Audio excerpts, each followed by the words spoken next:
And we are back, waiting on the court. I decided to get the stream started just in case they do come back on time. It seemed like Judge Beverly Cannone was interested in staying on time and track with the case this afternoon. And she did tell the attorneys to be back 5 or 10 minutes ago. So now we will just wait and see when everybody else is ready. Well, I did see some interesting things on the socials. uh, this whole thing with Brian Higgins. There are a few people on the socials that are saying that the sweatshirts look different in the video than at the bar. There's also a discussion going on back and forth about why would he go if he supposedly is gonna beat this man up so badly with blood and vomit and all this other stuff. Then why is it not? Why would he go to the police station where the evidence would be clearly on video on his clothes and everything else? And and others are making comments like, "Oh, look, a 10-minute video saying exactly what Brian Higgins said he was doing, that he went to check on his vehicles. He went to change vehicles to drive around in, and he removed some things from one vehicle to the other because he was going to be using that vehicle." Now, here's the other thing. If the phone was next to his face, I ask you, could he be listening to voicemails?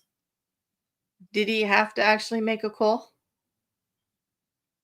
He could be listening to voicemails. Absolutely. You know, but we're not going to know either way because his phone isn't in evidence because he wasn't a suspect. So it wasn't extradited. The extradition that he did of his phone was to give evidence to the investigator in this case because he had contact with the defendant. And he did the right thing. I don't understand why they got rid of their phones. I don't know if this is like made more of by the defense. Did they just get an upgrade, or did they just change phones? Whenever it's talked about by the defense, they say they got rid of them like on purpose, like they ditched their phones. Mm, I don't know. I did not watch the first trial in detail, so I have to look for more information on that. So if anybody knows, has more, or you have an opinion on that, please let me know. Um, I think it could be cleared up if that phone was available. We would see whether it was a voicemail or a call out. Either way, the relevancy is that the defense is using that to say that he was in contact with his friend Brian Albert, in that they were conspiring about this incident with John O'Keefe, making that the incident that caused his death. The theory is that they conspired to lure him there to confront him or something, or get him out of the way. I don't know. There's so much about it. Like, it's not very straight out there what the defense is actually alluding to. That's just some of the stuff that's going back and forth.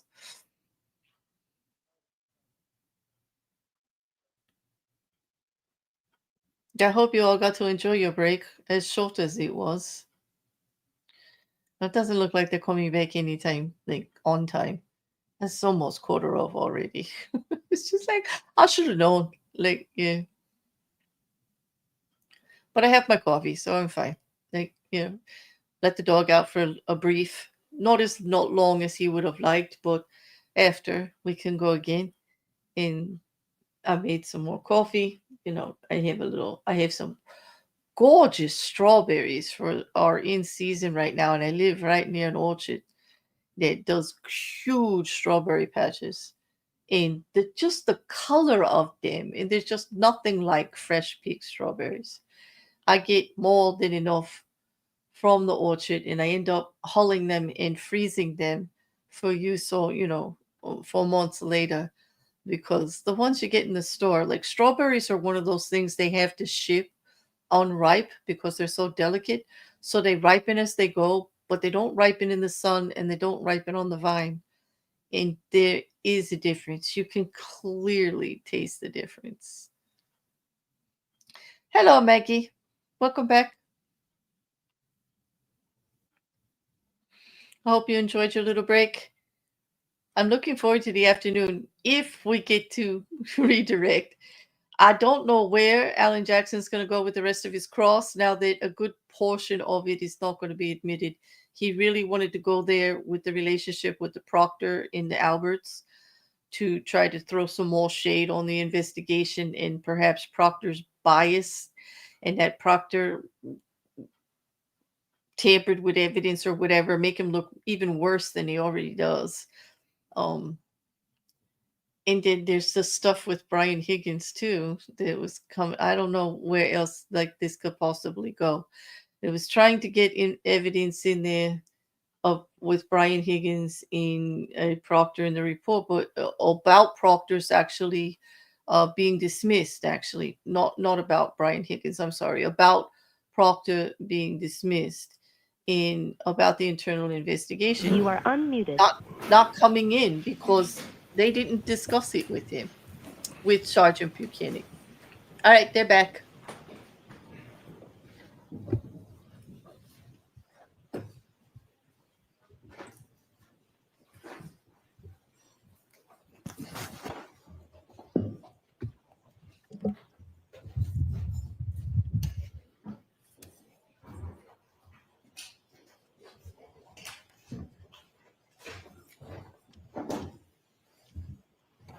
Please be seated. Court is in session. All right, Mr. Jackson. Thank you, Your Honor. As a matter of housekeeping, I would ask that GG for identification be moved to the record. Yes.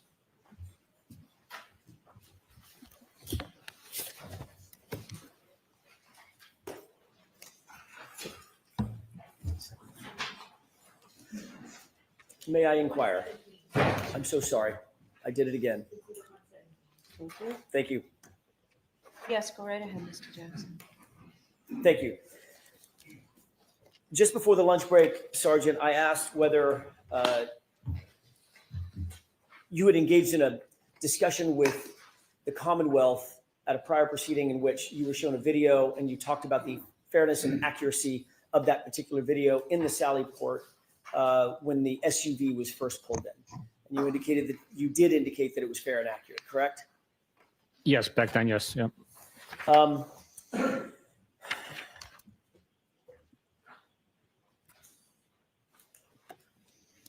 want to play a copy, a bit of that video, if I could, please, with the court's permission. Okay, is it in evidence? It is not. I would ask that we mark as next in order. What do you mean it's not already in evidence? If you went through discovery. Oh, okay. Hmm.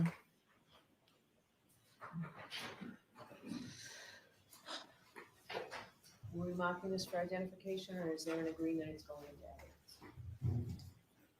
I'd like it in evidence. We agree with the stipulation that it's authentic. I'm not going to argue metadata issues or authenticity issues. So, All right, so is there a stipulation that this is authentic? Okay, so folks, again, a stipulation means the parties agree. And with that, I will allow this into evidence as the next exhibit. Madam Court Reporter? that's it. Okay, now you may display it. Thank you.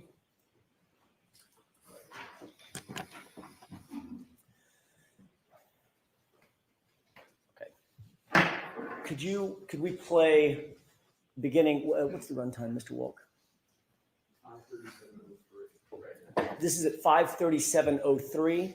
If we could just play this forward for a couple of seconds. A little bit further. Pause. Do you see what's depicted in this video? Yes, I do. This is the video that you were shown at a prior proceeding, correct? Yes, it is. Does this appear to be the interior of the Sally Port at Canton PD? Yes, it is. And this is what you were questioned about regarding the SUV being pulled into the Sally Port, correct? Yes.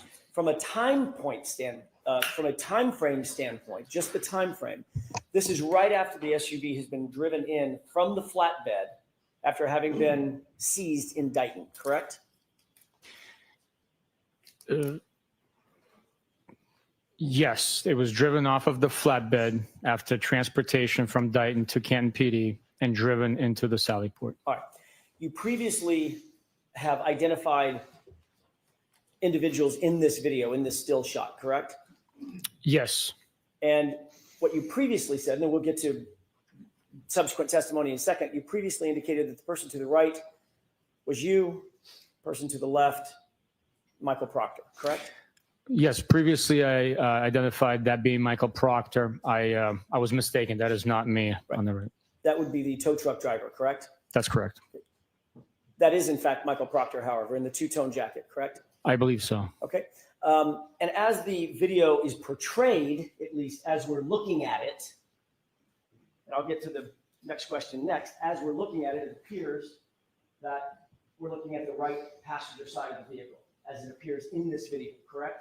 That's correct. And you see a timestamp and a date stamp on the bottom, correct? It is present. I don't know what it says.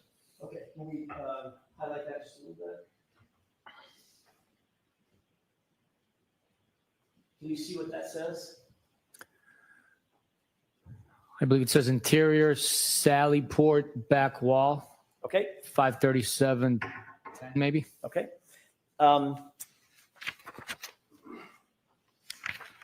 When you indicated that this was a fair and accurate depiction of the interior Sallyport when the SUV was brought in, you were specifically asked whether or not you or Michael Proctor approached or manipulated or touched the right rear taillight area of the vehicle, correct?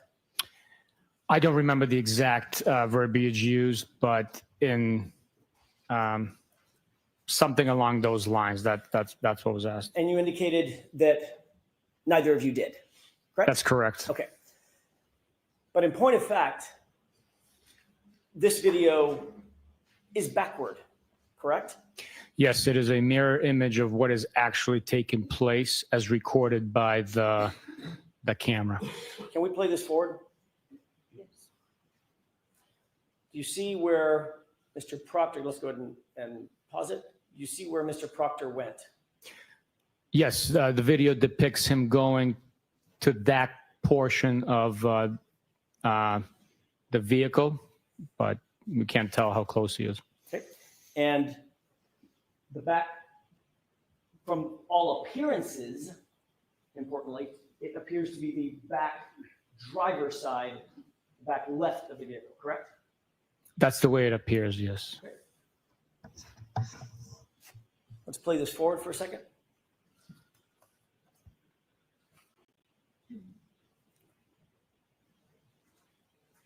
Pause. Can I ask you to pay special note to the far rear side of the vehicle? Do you see what appears to be Mr. Proctor's head?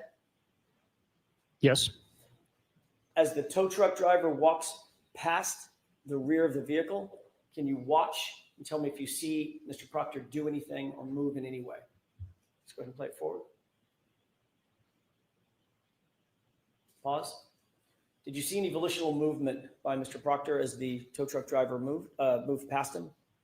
Yes, it appears if that is his head, it shifted weight. Okay. Let's go ahead and play it forward. Stop. Did you see a person that appeared to morph toward the back of the vehicle? Right there. There is some anomaly there with the footage, so it could possibly be used to describe that what took place. Can you recognize that person? I cannot know. You indicated previously, does that person look large or small in stature I can't tell. as compared to, for instance, Michael Proctor, whose head you can see above the car? What about this person? Taller, shorter than Michael Proctor? I can't tell from here. I can't. You indicated that Chief Berkowitz was a smaller statured person, correct? I never said that. I'm sorry? I didn't know his height. Larger or smaller? Generally. How about this? Larger or smaller than you? He's shorter than me. Okay. Can you tell whether or not that is Chief Berkowitz? I cannot know. Okay, let's go ahead and play it for him. And a little bit further. Pause. What does it appear that Mr. Proctor does at this point in the video? He's walking. Okay. Do you see anything in his hand? I cannot tell from the video, but he might be carrying something. Remember we looked previously at a portfolio, black portfolio. Does it appear that he may have a black portfolio in his hand? That is very likely, but I don't know exactly what he's carrying. Okay, let's go ahead and play this forward. Okay, and did it appear that somebody just appeared at the front right, or sorry, the right-hand side of the screen toward the front of the SUV as well? Yes, it appears that way, yes. Okay. Let's take this down. I'd like to mark.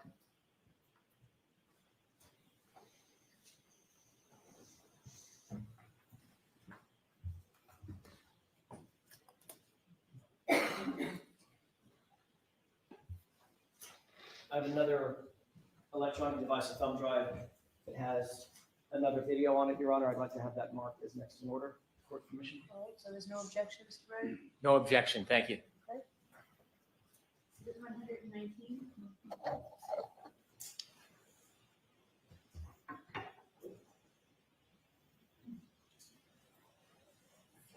With the court's permission. Yes.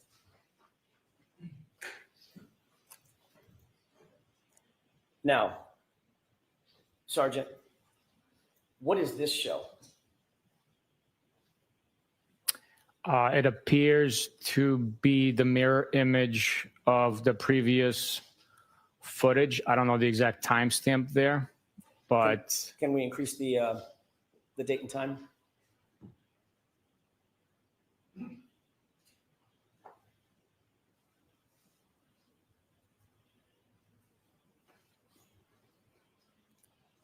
Do you see, can you read the date and timestamp on this Chiron? I cannot know. It's because it's backward, correct? I can't read it. I can't make it out, sir. Can you make it any bigger, Mr. Wolk?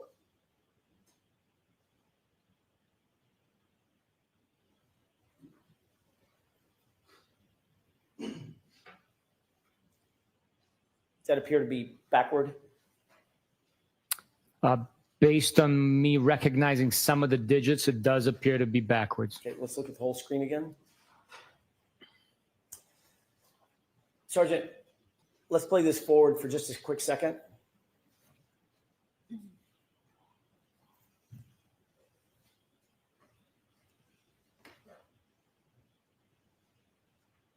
Pause. Do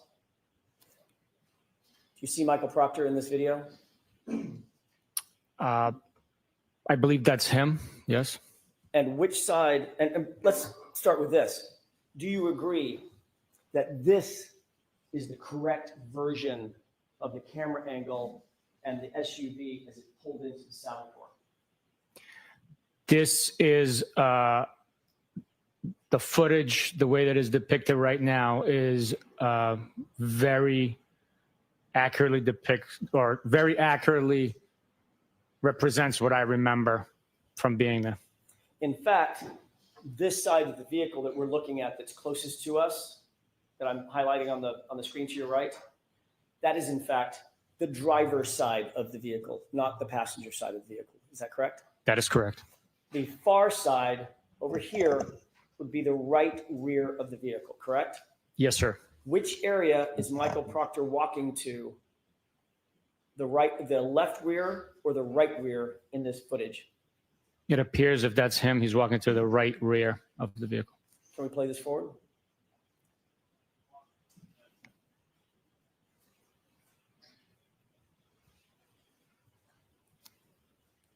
And do you see Mr. Proctor's head above the SUV?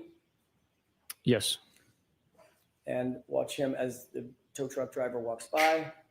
Did he appear to move? He shifted weight, yes. And it appears that there's another person that showed up in the footage, an anomaly of some sort, walking off screen left to right. Is that right? That's what it appears, yes. Is Mr. Proctor still at the right rear taillight area? He's in that general vicinity, yes. Let's go ahead and play it forward. A little bit further. Pause. Can you see anything in his hand? Let me just ask it closed in. Do you see the portfolio in his hand? It would not be unlikely that it's there, but I can't tell exactly what it is in his hand. Let's play it forward. Do you see anything in his hand now as his arm? Yes, yes. Does it appear to be consistent with the black portfolio that we saw earlier? Yes, it is, yes. Let's move forward. And he is now off screen, correct? Yes. So, in point of fact, Sergeant, when you were asked previously whether the prior video fairly and accurately depicted what you recall as it pertains to the SUV and the Sally Port, that was not quite true, correct? Objection. I'll allow it. The way I understood the question is what I'm watching accurately depicts what's taking place. It is. Just because it's a mirror image doesn't mean that it's not recording what the actions and what is transpiring. But you would agree, at least, that the previous video showed exactly the opposite of what was true and correct, not just a mirror image. What is left is right, and what is right is left, correct? Sustained us to that form. Would you agree that in point of fact, a mirror image video is not a true and accurate depiction of what's depicted in a scene?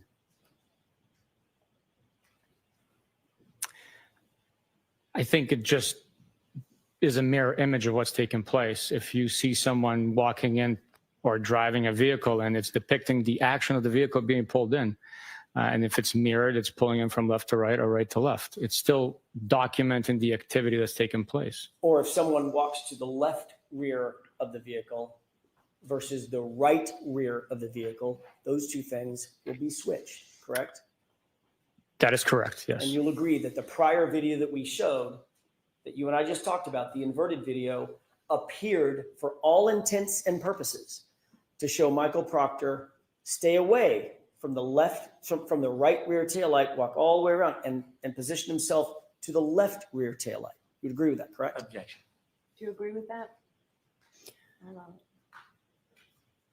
it. It appeared that that is what was happening, but he was standing next to the taillight that was already damaged.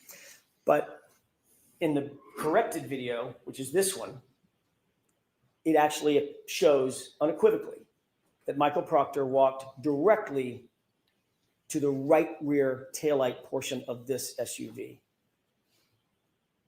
Correct?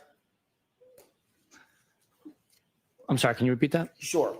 In the corrected video, this video here, this unequivocally shows that Michael Proctor walked toward the right rear area of that SUV, where the right taillight is, correct? Yes. And you'll also agree that this video was taken before any taillight material was ever found at 34 Fairview, correct? Can you zoom in on the time? Not on this one, this is backwards. I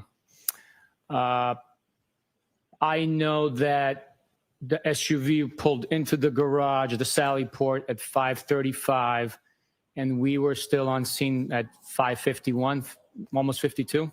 So, yes, if that's timestamp before 5:51, before we left Canton PD, then yes, taillight pieces had already been found. So 5:35, 5:37 is before the first taillight pieces were found. Right. I'd have to see a timestamp of when they were exactly found, but if Let me that, ask it a different way. Hmm. 5:37, 5:35 is before 5:45. Yes.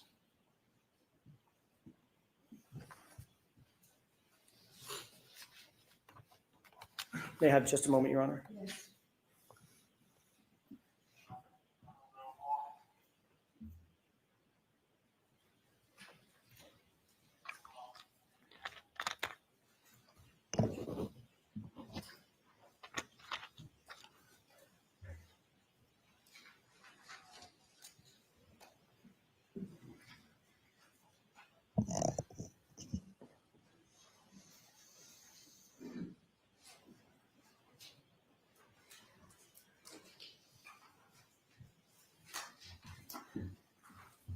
Sergeant, Canton PD is about a mile and a half from 34 Fairview, is that right? Approximately. I don't know the exact distance. I never measured it, but I would not be shocked if you were accurate in that. Maybe a 3 or 4 minute drive. Depending on the traffic conditions and the weather conditions, that could be a possibility, depending on the speed you travel.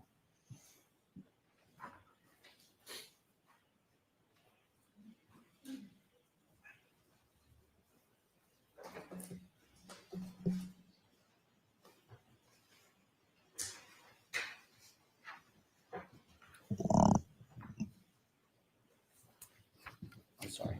Your Honor, I have a photograph that I'd like to have marked with the court's permission. If I may approach. Marked for identification. Marked for identification for the time being. Okay.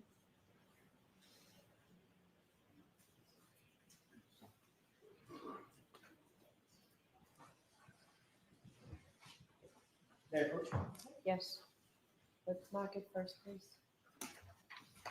City page H. Thank you.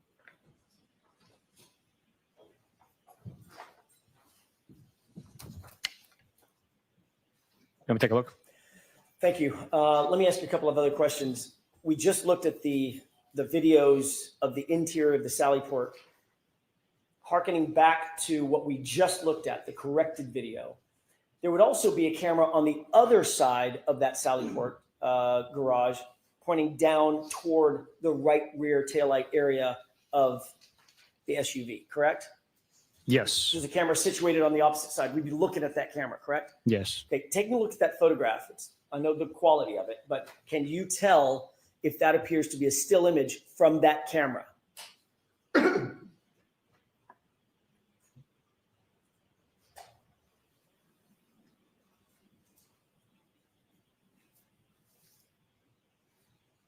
Yes, it appears to be a still image from that video camera. I'd ask that this be moved into evidence, Your Honor.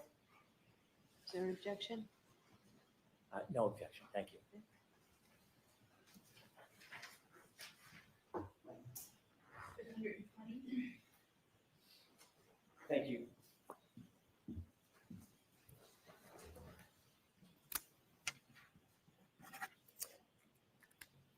If we could display this for the jurors, Your Honor, just the photograph. Okay. Do you see what's depicted? I know the photograph that you're holding is very poor quality. It's a little easier with this lighting. Do you recognize what's depicted in this photograph? I'm sorry, your laser was bouncing off on the ceiling. I I was trying to apologize. make it easier for you. Yeah. This photograph here. That appears to be the seized SUV belonging to the defendant, with it being situated inside the Sallyport. And what is that vehicle there? It's an antique police cruiser. And who is this person?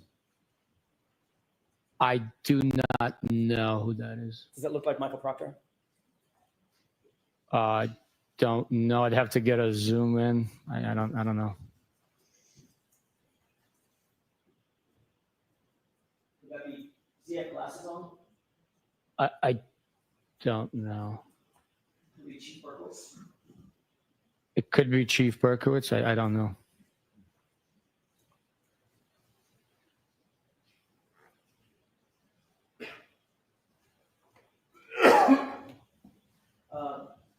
Can you tell me the date that's on the the date and timestamp at the bottom? I cannot. I think I might be able to make it out in the actual photograph you printed out. Could I Okay. take a look at that? Sure. Need the light? Yes, please, Your Honor.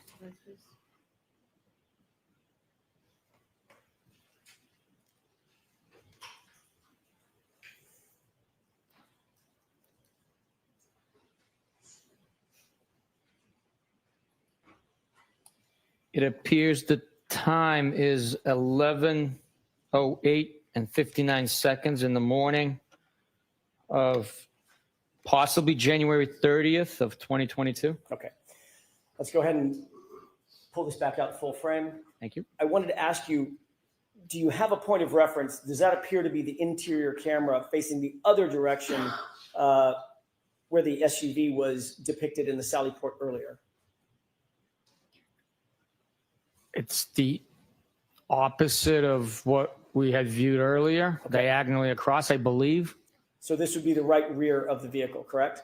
That is correct. Now I'd like to ask you to take a look at a video. Now that we have that point of reference, I have a final video.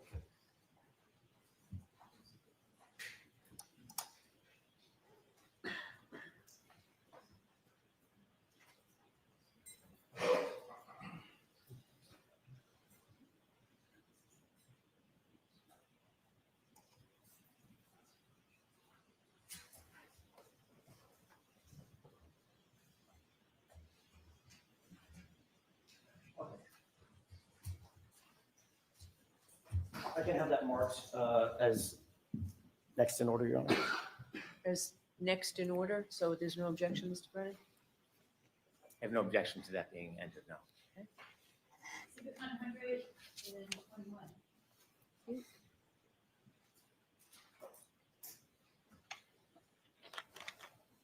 Your Honor, with the court's permission, could we Yes. present this?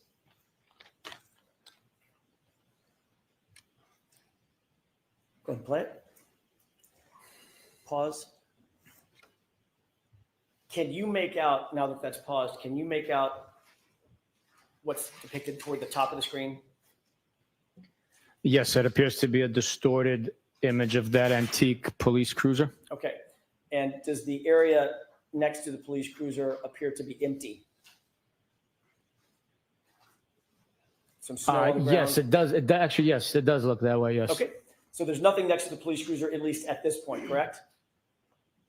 That's what it appears to be. Yes. Can we take a look at the timestamp on this document or on this frame? I'd ask you to let the jurors know if you can see what the actual run time is on this. I could see the timestamp. I don't know the runtime, what it's going to be. It's 5:07, 10 or 12, something like that. That's the 5:07? timestamp. Yes. Okay. Yes. PM. Now, if we could just play this forward, go back to full screen.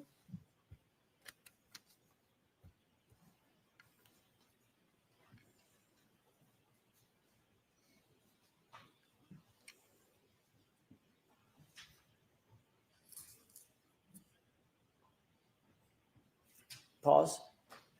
Now, how many seconds would you estimate, just in your head, just went by in real time? Approximately 5 seconds. Okay. Do you see something in the video now? Yes. What is that? It appears to be the seized Lexus SUV. And now let's look at the timestamp. What time is that? 5:47 PM. So in about, according to your testimony, in about 5 seconds, the time jumped from before the SUV was in the Sally Port to about 5:50 PM after the SUV had already arrived and is now situated in the Sally Port, correct? Yes, that is correct. The time frame that we just saw earlier of about 5:35, 5:36 or so with you and, I'm sorry, with the tow truck driver and Michael Proctor in the video. That is not in this video. It's not captured in this video. It did not present itself, no.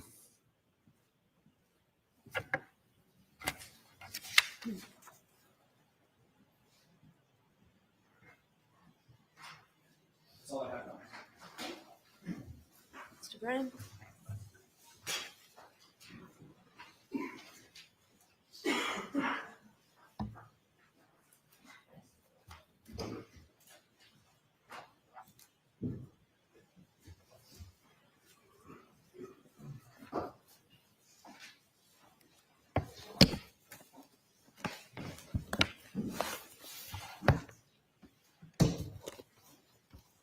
Good afternoon, sir. Good afternoon. You had just asked questions about some of the video footage from the Canton Police Department Sallyport area. Is that fair to say? Yes, sir. I'd like to ask you further questions about that. In your investigation, did you obtain camera footage from a number of different angles from the Canton Police Department Sallyport area? I did. And one of those series of footages, did that include the interior Sallyport back wall for January 29, 2022? Yes, it is. Is that the video that appears inverted? And then we saw the second where it was present as you would see it? Yes, sir. Did you look at that video? Did you invert the video in any way? No, I did not. Did you investigate and learn whether or not there was any other video in addition to that interior Sallyport back wall where video was set up by the town of Canton that appears inverted rather than forward? Objection. I'll allow it. Yes, the investigation revealed that multiple cameras had a lens applied to it that was inverted. In addition to the Canton Police Department Sallyport interior back wall, where else did you learn around town there was video that appears inverted? I believe it is inside the Canton PD, the hallways possibly. And if I am not mistaken, the other locations within the town of Canton. And the, Objection, Your Honor. Ask the question. No, is that your answer? Is that your final answer? I wasn't finished, but yes. May we proceed?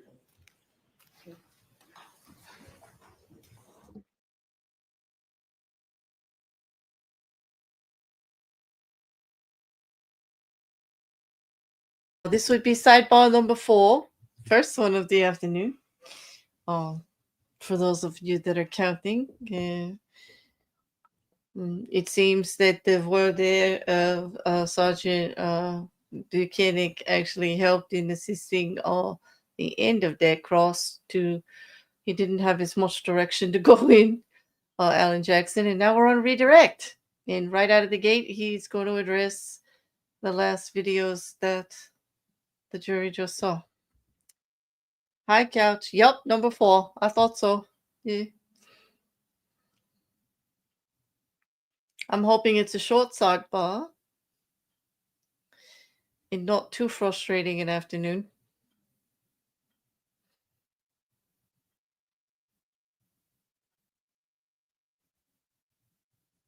We do get to spend a little time with our fan.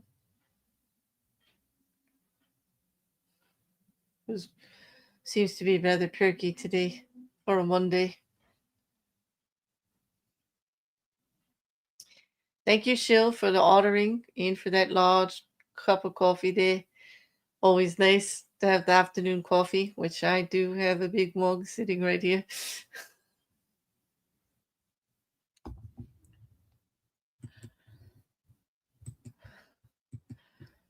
I do wonder what they're going to actually, what this actually sidebar is really going to accomplish. I realize they do not want Hank Brennan to get the information out there that all the videos I'm are going inverted. to strike the portion of the answer that follows hallways of the Canton PD. Mm-hmm. Well, And that sir, would when be you because obtained it the wasn't video from the inverted. interior Sallyport back wall, which was inverted, did you provide a copy of it? Yes, I did. When you looked at that video, does it have time and date stamps on it? Yes, it does. May I approach? Yes. I'd like to introduce a copy of that.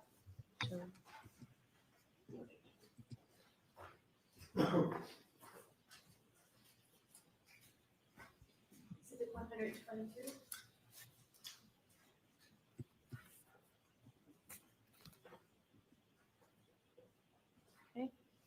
When you provided the video for January 29, 2022 for that inverted video, did you do any further investigation to see if it was an anomaly that happened just on that date, or whether that was historically the way the video appeared? I'll look into that matter, produced the fact that it's been recording that way previously to January 29th. Why did you want to historically go back and see if it was historically the same way? To show that it had not been manipulated or altered in any way, and it was accurately recording what was taking place on January 29th, 2022. As part of the investigation, was the video taken from January 1st, 2022? Yes. And is that before January 29th, 2022? Yes, it is. I'd like to approach and move to introduce this. Okay. Exhibit 123.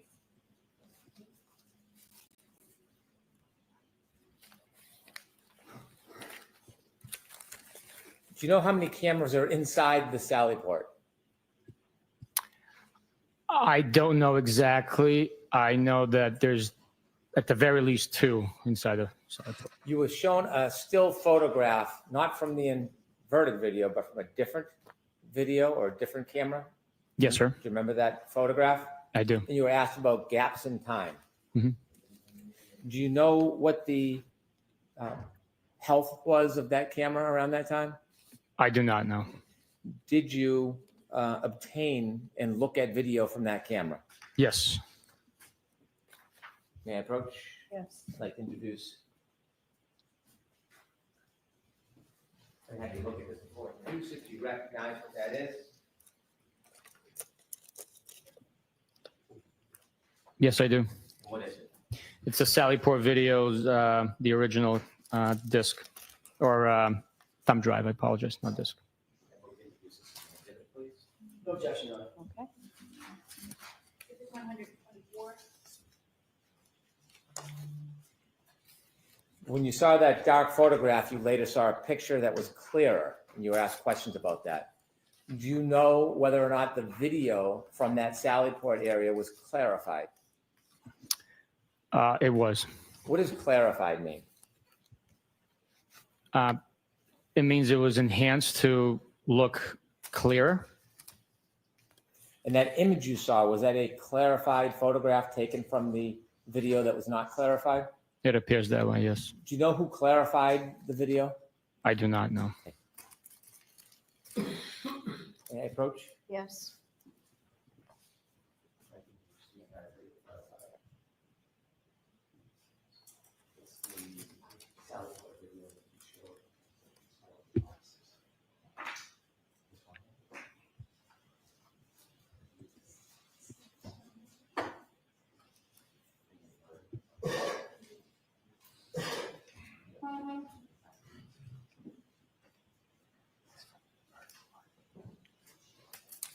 This down.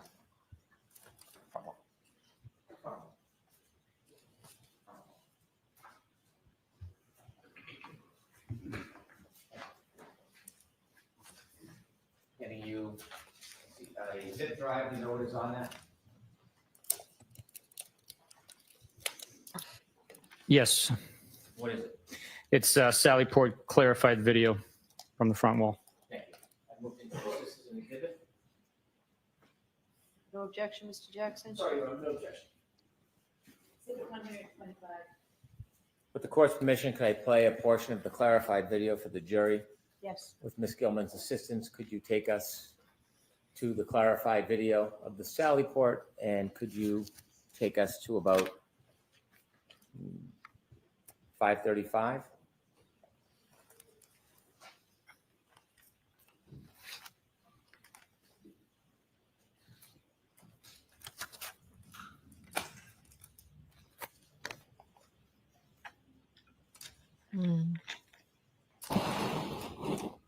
Okay.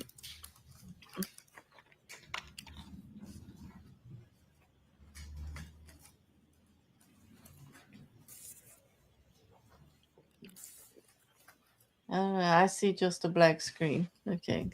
Hopefully they're just getting it ready.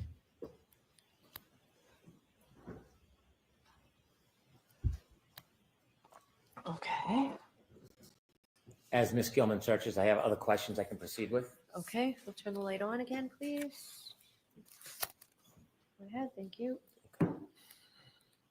Thank you, Shell. Did you obtain video of outside the Sally Port to show what time the tow truck arrived with the defendant's Lexus? Yes, it did.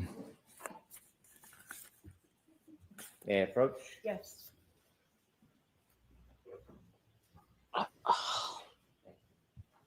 Can you and I, do you recognize it?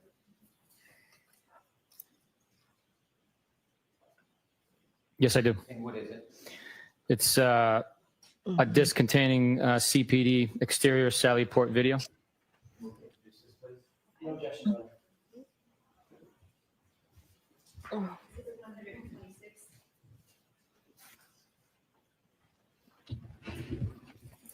Similarly, did you obtain video from the front driveway of the Canton Police Department depicting the arrival of the defendant's Lexus?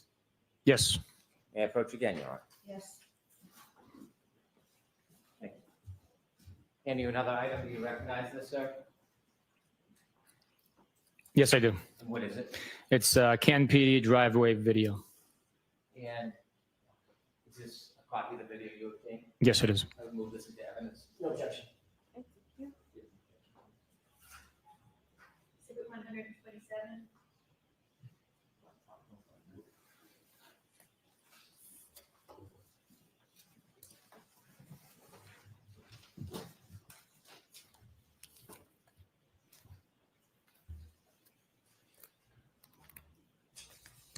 Do you recall when you arrived with the defendant's Lexus on January 29, 2022, what time you reached the Sally Port? To the best of my recollection, it was 5:35 p.m. is when the vehicle was placed into the Sally Port. When you left Dighton after the tow truck lifted the defendant's Lexus and put it on the tow truck, did you follow the tow truck back to Canton? Yes, I did. Did the tow truck stop at any point between Dighton and Canton Police Department? Other than red traffic lights, no. When you were following, how were you following the tow truck? I was keeping a safe distance, always keeping line of sight behind the vehicle. I was following it from Dighton residence all the way to Canton PD. Was Michael Proctor with you in your truck? Yes, he was. Did you take any detours on your trip back to the Canton Police Department? No, we followed the truck driver. He led the way. At any point, did you take any turns to Fairview Road? No, Did you know whether or not there was a CERT team at Fairview Road searching while you were driving back to the Canton Police Department? I knew one was dispatched, yes. Did you go to Fairview Road to speak to any of the CERT team members? No, Did you watch the CERT team members conduct their search? no, I did not. In any way, did you, at any point during that search, see it happening? No, I did not, no. When the CERT team members were there, do you remember that they arrived at 4:54 and 4:56? I don't have a specific memory, but I know that they arrived sometime between that hour. When you arrived at the Sally Port, at the Canton Police Department with the defendant's Lexus, what was your understanding of where the CERT team was? My understanding was they were at 34 Fairview.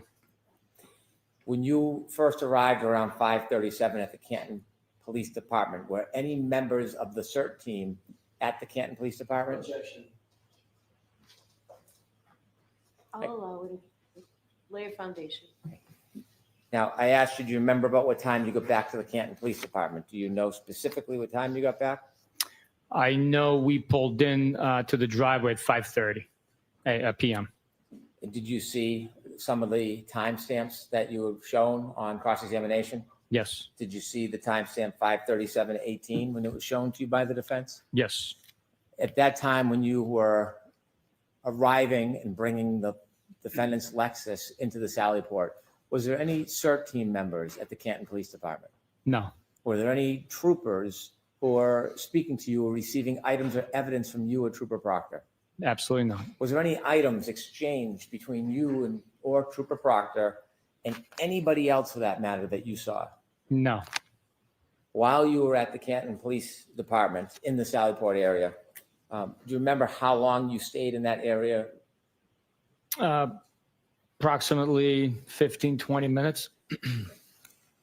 And so you were asked when the first items were found at Fairview Road. Do you remember that it was around 5:45? Yes. So at the time those items were first found at Fairview Road, where were you and Michael Proctor? At Canton Police Department.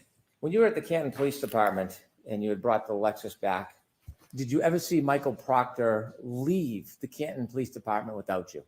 No. You ever see him hop in a car and take a drive, No. a 3-minute drive or a 4-minute drive? No. Did you ever see him leave for a 6-minute, 7-minute trip? Objection, Your Honor.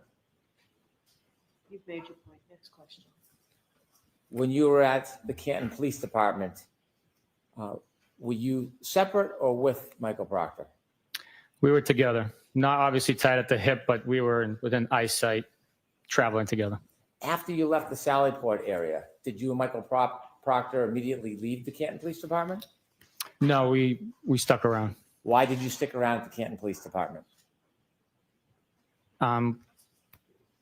To make sure that evidence was properly being protected with yellow tape around it.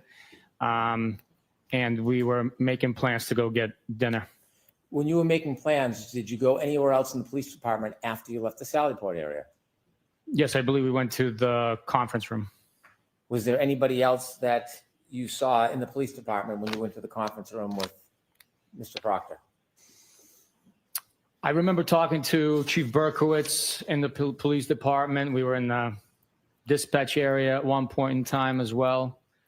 So there was multiple people that observed us there. At any point, did you give any items to Chief Berkowitz? No, At any point, did you ever see Michael Proctor hand or give an item to Chief Berkowitz? absolutely not. You said Michael Proctor had a folder with him. Yes, Is that typical in an investigation? yes. Did you ever see him place taillight or any item in that folder? No, that would be absurd. Did you ever see him retrieve an item or taillight pieces and give it or sneak it over to Chief Berkowitz? Objection, Your Honor. Did you ever see Michael Proctor ever hand any piece of taillight to Chief Berkowitz or any other officer for that matter? No, The entire time you were there, did either you or Michael Proctor, from what you saw, provide any items, physical items, to anybody else that was there? Objection, Your Honor. I'll allow that. no, we did not. Approach.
May I? Yes. At any point from when you first arrived at the Canton Police Department with the defendant's Lexus to the point when you left to go to dinner or to get something to eat with Michael Proctor, did you ever provide any physical item to anybody at the Canton Police Department?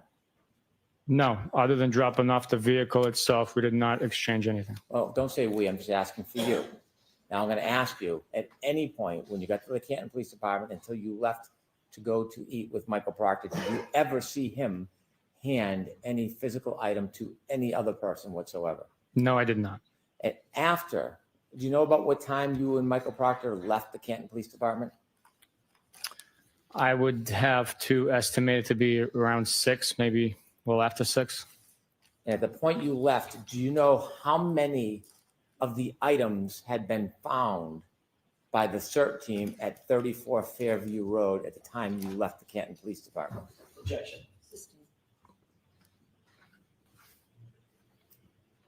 When you left with Michael Proctor, where did you go? I went to Norwood, Massachusetts. Is that where you ate? Yes.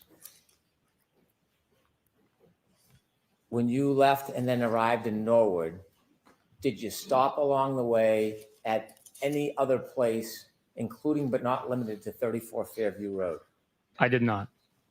Did you eat? Yes. After you ate, where did you go? Back to Canton Police Department. Why? We were having a debrief for that day on the investigation so that everybody could get on a good understanding of what had been learned, what had been collected, and where the investigation stood, and to assign tasks on the next steps. Who were you meeting at the Canton Police Department when you returned? It was the Detective Lieutenant Tully, members of the Norfolk SPDU. Do you know at about time you returned to the Canton Police Department? I want to say it was after 7:30, but I'm not positive. When you left the place that you and Mr. Proctor ate at and returned to the Canton Police Department, did you take a swing by Fairview Road? No. Did you stop anywhere from the point you left where you ate and came back to the Canton Police Department? No, sir. When you came back to the Canton Police Department, did you get debriefed? Yes. Did you learn whether or not the CERT team had found any physical items at Fairview Road? Objection, Your Honor. I'm going to allow that. Yes, I did. Did they give you any details about what they had found at Fairview Road during the CERT team search? Objection. I'm going to allow that. I learned that Objection, Your Honor. I'm going to allow this. the second sneaker was located. Also, a large piece of red taillight was also located. After you were debriefed, did you leave the Canton Police Department? Yes. Who did you leave with, if anybody? It was myself, Trooper Proctor, and Trooper Keefe, I believe. When you left the Canton Police Department, do you know what time that was? I do not, but I would have to estimate to be around 8 o'clock, maybe 8:15. Did you leave alone? I was in my truck, yes. Did you So, see Mr. where Brennan, Mike? what I'm going to do is just interrupt you for a minute.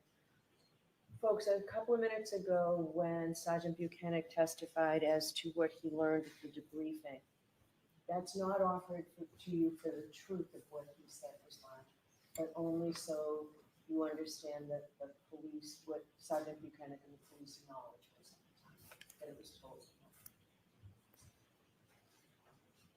Go ahead, Mr. Brennan. Thank you. When you drove away, were you alone? Yes. Okay.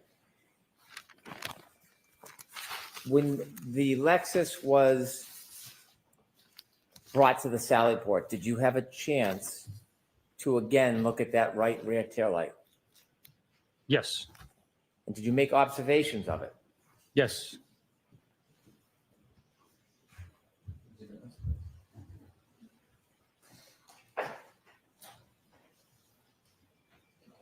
right rear tail light.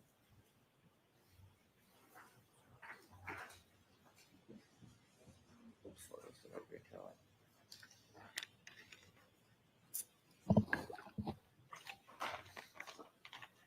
Find that one. The right rear tail light.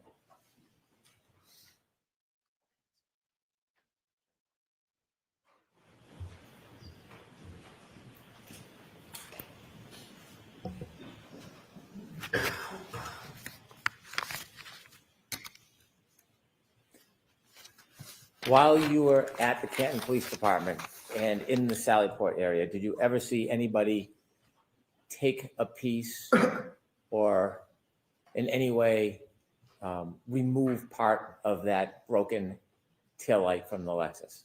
No, I did not. If you had, what would have you done? Objection. Sustained.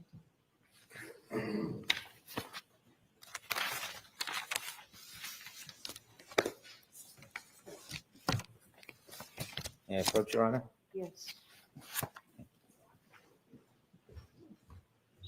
Show Mr. Jackson.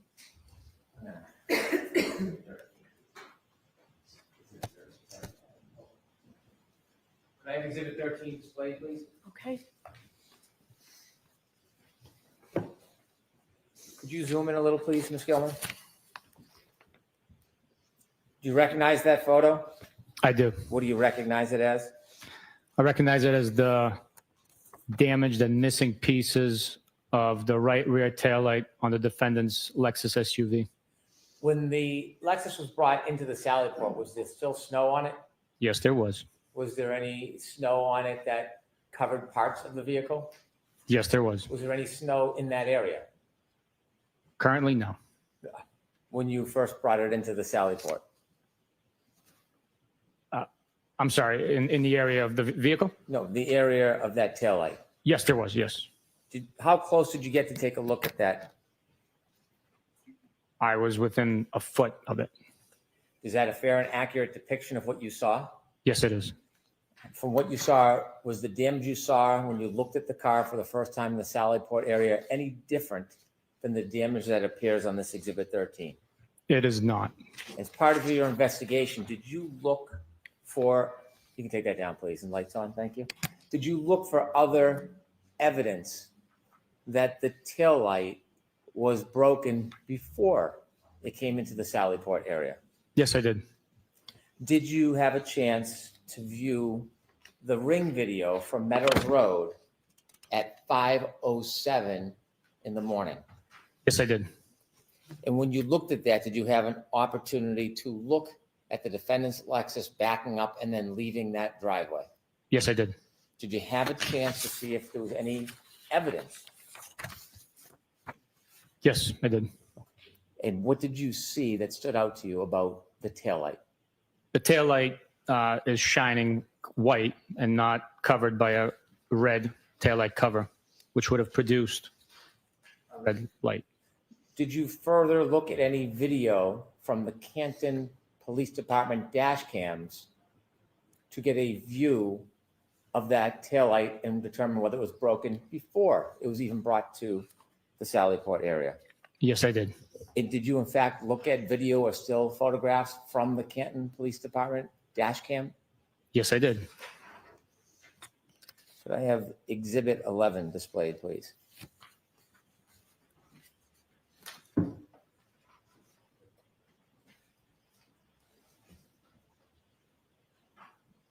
And during your investigation, when you were making this analysis, did you view this photo? Yes, I did. Did you make any particular reference or anything that caught your attention in this video? Yes, the right rear taillight of the Lexus SUV is missing the red lens cover, and it is damaged. You mentioned the observations. You can take that down, please. You mentioned your observations when you got to Dighton about what you saw relative to the taillight. And then at some point, video was provided of the tow. Yes, Did you study that video as well? yes, I And did. did you see anything in particular when you were making these determinations that stood out about the video of the Lexus being put onto that tow truck relative to the taillight? Yes, the video indicated that there was white light coming through, exposing the missing red right rear tail light cover. You told us on direct examination you've watched a number of videos and interviews of the defendant. Yes. Without getting into the content, did you watch any videos where the defendant talks about the broken taillight prior to the sally port? Objection, Your Honor. Not formal, sustained. Did you listen to any interviews of the defendant relative to the taillight? Yes.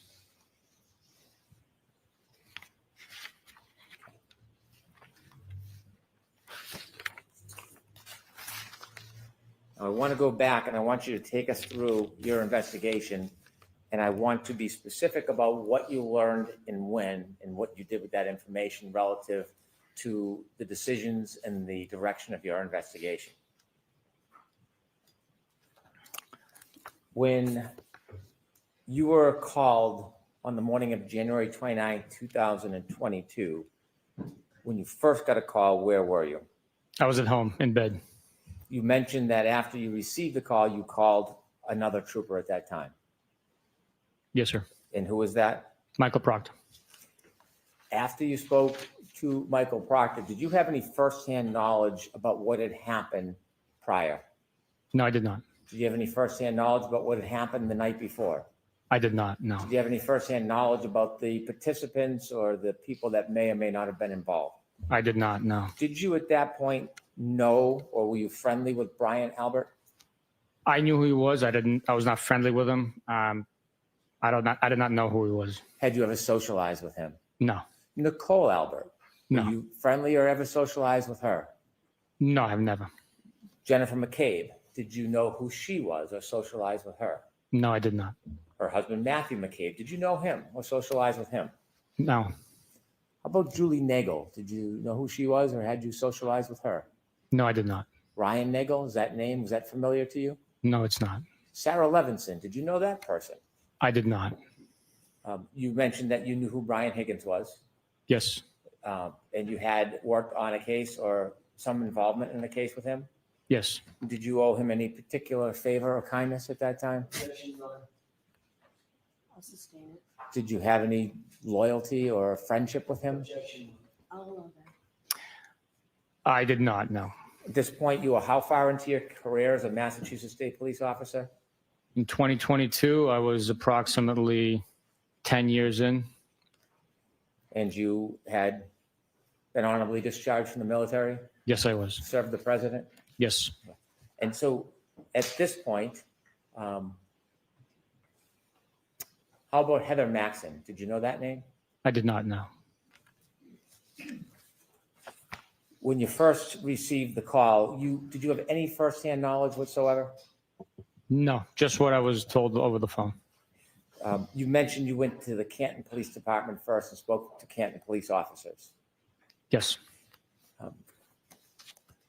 Was it at that point you learned about a physical item that was found at the scene? Objection. Sustained. What did you learn from them that was important in your investigation when you first got to the Canton Police Department? I learned that there was a broken, shattered cocktail glass that was recovered from near where Mr. O'Keefe was found. And also his phone was underneath him at the scene. And were both those items available to you? Yes. Did you also learn any statements made from any witnesses that were attributed to the defendant at that time? Yes. And what was the statements? At that point in time, while at the Canton Police Department, the statements were, "Oh my God, did I hit him? Did I hit him?" In a question format, questioning. Yes. And based on that information, was it somewhere around that point when you called the hospital or medical examiner's office? Yes, I made a call to the medical examiner's office. Was that all the information you learned that morning? No, it's not. After you learned that information, did you ask the police officers? Well, let me ask it this way. After you learned that information, did you want to go somewhere? Yes, I did. Where did you want to go? I wanted to interview the individuals that were with the defendant when Mr. O'Keefe was located and get their accurate and most first person information from them directly.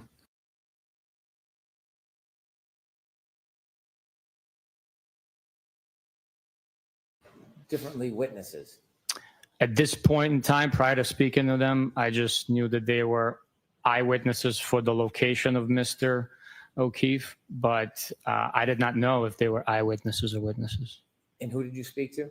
I spoke with Ms. Jennifer McCabe, Mr. McCabe, and Mr. Brian Albert. When you spoke to them, did you separate them or speak to them as a group? I separated them. You went to whose house to speak to them?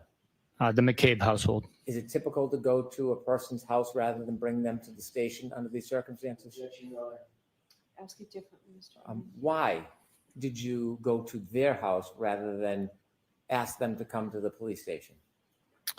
Well, there were multiple factors involved in that decision. One, the driving conditions. Two, these are witnesses that had suffered some sort of traumatic event, finding their friend on the front lawn of their own town. So going to their home would provide hopefully a more comfortable scene for them to recall information in the comfort of their own home. When you spoke to them, did you receive any information from any of them that Mr. O'Keefe went into 34 Fairview at any time that night? No. When you were asked questions about scene versus crime scene, was 34 Fairview, the home, the inside of the home, a crime scene in your mind? No. Was the area where Mr. O'Keefe found an important or unimportant area? It's very important. Did you know whether or not any of the Canton Police Department officers at that time had done any type of limited search of the area? Just whether you knew. At that point in time, we did know, yes. And what did you learn about the scope or the breadth of that search by the Canton Police Department? I'll allow that. I knew that it was brief based on the weather conditions and the item that was recovered. After you spoke to Jennifer McCabe, and did you say Brian Albert? Jennifer McCabe, Matt McCabe, and Brian Albert. At that point, did you have any reason to want to go into 34 Fairview? No, I did not. Did you learn whether or not Canton police officers spoke to those particular people who lived there before you got there? I had learned, yes. What did you learn? I learned that Canton police officers went inside the home, spoke with members inside the home as well. When you speak to witnesses, you've done many interviews over your Yes, career? I have. Yes. In addition to asking questions, what are you looking for when you speak to a witness? We're looking for body language, how willing they are to provide the information, and as with everyone, we always trust by verify. We corroborate their statements. Did you see anything about these witnesses when you spoke to them that cued you or concerned you to do a further investigation? Ask it differently. Was there anything about their mannerism or demeanor that stood out to you? I'll allow it. No. After speaking to the witnesses, in your mind as an investigator, what did you need to do next? I needed to take a look at Mr. O'Keefe's injuries for myself. And you share with us detail about when you went down to Good Samaritan Hospital to make observations. Yes, sir. On direct examination, I pointed out you're not a medical examiner, are you? I am not, no. Not a biomechanical engineer. I am not, no. In your experience, when you looked at Mr. O'Keefe and had a chance to study his body, what impression did that leave you with relative to your investigation? I'll allow that. At that point in time, after viewing Mr. O'Keefe's injuries, my impression shifted from him possibly being struck with the glass that was located at the scene where he was found to him being struck by a vehicle. Why? Due to the abrasions and cuts on his right arm, and the amount of force, in my experience, the amount of force one would have to generate to produce the wound to his head. I'm going to strike that last part. After coming to the conclusion, or strike that, after making your observations and your determination, did your focus shift at that point? Yes, it did. Where did you want to go next? I wanted to observe the vehicle that the defendant was driving. What were you going to be looking for? Any damage to the headlights, windshield, and other parts of the vehicle that would have come into contact with Mr. O'Keefe. You mentioned the windshield and the headlights. Those are in the front of the car. Did you have an impression at that point? Yes, majority of the cases that I had exposure to with pedestrian vehicle strikes, the strike comes from the front of the vehicle. So in my assumption, speculation at that point in time, based on the limited information I had, that was my theory. When you got to Dighton, did that theory change? Prior to our arrival to Dighton, the theory had changed. Based on information you received from Jennifer McCabe? Sustained. What was that based on? It was based on information I received from Jennifer McCabe's phone conversation. And what was that information? That the defendant told her that she had damaged her taillight and showed Mrs. McCabe and Mrs. Roberts the missing pieces and damage to the rear right taillight of her vehicle. When you got to Dighton and had a chance to look at the defendant's Lexus, did your focus of your investigation develop in any way? Yes, seeing for myself that there was actual damage, coupled with the statements made, did I hit him? Could I have hit him? Along with the my observation, obviously, of the vehicle, my focus began to concentrate on the defendant. You share with us that you went inside and spoke to the defendant. Yes. Why did you speak to her at her home rather than ask her or force her to come to the police station?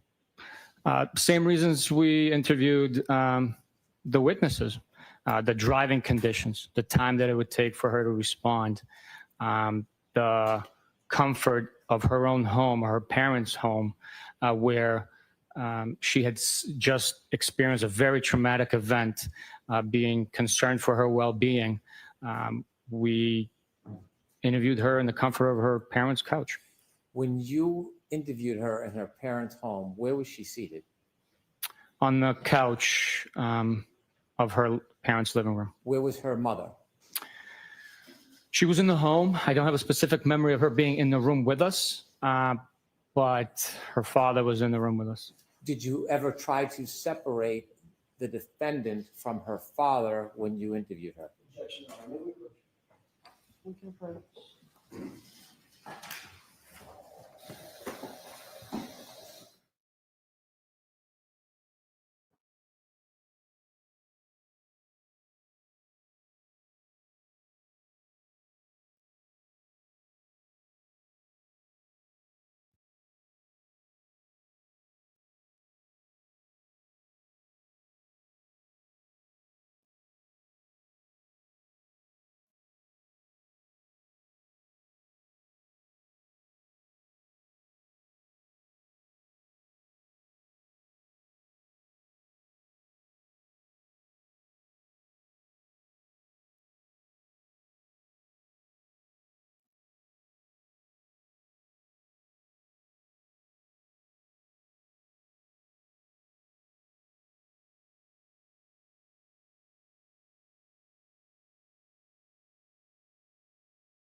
I am sorry about that. I had stepped over there. I ran to the loo and missed that one. It does appear that these sidebars, if there are any objections, are to disrupt the redirect, obviously. Thank you. I agree. Trooper, to get back to my question, when you decided to speak to the defendant, did you ask her father to leave the room? I did not know. Why not? We just simply wanted to get her recollection. Her father did not pose a safety risk to us.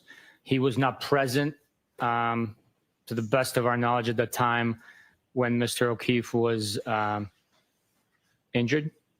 So him leaving the room just didn't appear necessary. Again, my concern was for her well-being, having known that she was sectioned, and we wanted to make sure it was a safe and comfortable environment for her to do the best she could to tell us what she remembered. What was her demeanor when you spoke to her? She was calm, stoic. She was sitting on the couch with a pillow on her lap, a laptop to her left. She was, I guess, maybe poised when she was answering our questions. When you finished your conversation with the defendant, had anybody in that home ever mentioned the idea of whether or not John O'Keefe went into 34 Fairview that night? No. When you went outside to get in your truck and follow the tow truck back to Canton, did you have any information whatsoever that there was any animus or animosity between Brian Higgins and John O'Keefe? No. After speaking to witnesses and the defendant at that point, when you got back into your truck to go to Canton, did you have any information that there was any animosity between Brian Albert and John O'Keefe? No.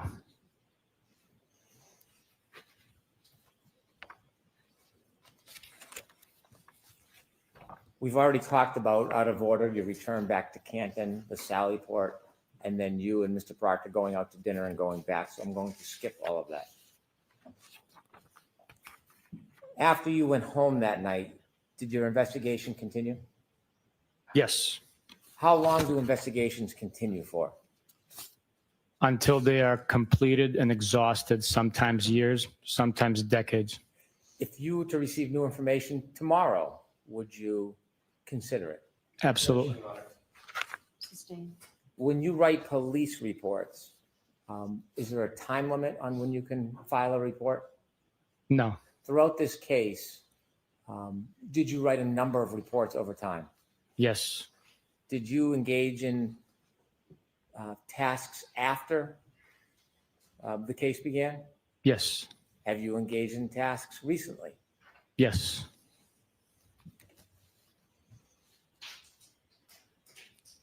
As you were investigating this case, did you speak to a number of witnesses? Yes, I did. Did you consider reports that were provided by other troopers who interviewed witnesses? Yes. Mr. Proctor was the case manager of this case. Yes. You were his supervisor. Yes. Were there other troopers who participated in this case? Yes. Do you know whether or not Lieutenant O'Hara participated in this case? I do know. You do know? I do know Did that he he? participated. Yes. Did he? Yes. Do you know if he had a team with him of other troopers? Yes. Do you know if Trooper Prince engaged in any interviews? I do know. Yes. Are you familiar with the name Nick Gianturco? Guarino, I saw it. Yes, I am. And do you know if he engaged in any tasks in this case? I do know. Yes. What did he engage in generally? He generally conducted the digital forensics portion of the investigation, extractions. Trooper Keefe, is that a name familiar? Yes, it is. And do you know whether or not he was involved? Yes, I do know. Were there a number of other troopers who were involved in different aspects of this case? Yes, there are a number of different ones. Trooper Evan Brent? Yes.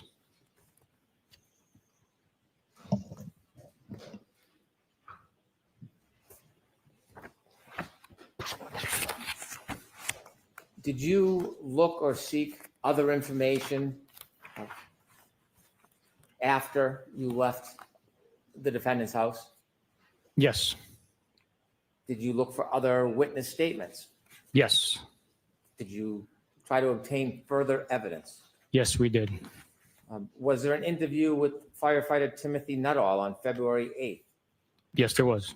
That was about 10 days after the incident. Approximately, yes. Did you learn any statements from him in addition to the earlier statements you learned that added to your investigation? Yes. I'm going to allow it. And do you remember what Timothy Nuttall told you on February 8th, 2022 about any statements of the defendant? Objection. So folks, again, this is being offered not for the truth of the statement, but simply to show that the information was provided to the police. Yes, Mr. Nuttall was one of 3, I believe. So talk about Mr. Nuttall, please. Mr. Nuttall told me that the defendant stated, I hit him, I hit him, I hit him. Was that information different than the statements that you were first learned about that she had allegedly made earlier that night? Yes, it was.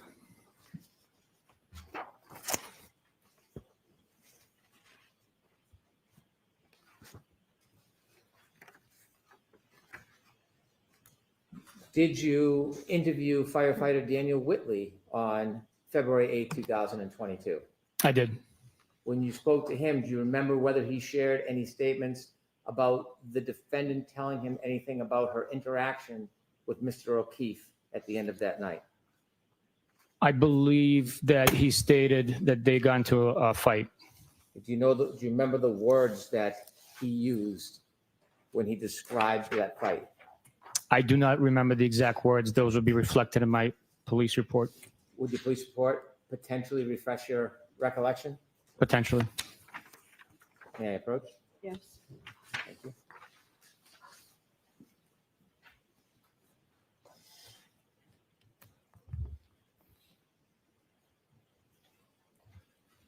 Hand you a document. I do not want you to read from it. Okay. I want you to look at it, determine whether it refreshes your memory, and then I'll ask you if it refreshes your memory. If it does, I'll ask you about it. If it doesn't, then I won't. Okay, sir.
After reviewing your report, does it refresh your memory about your conversation with Daniel Whitley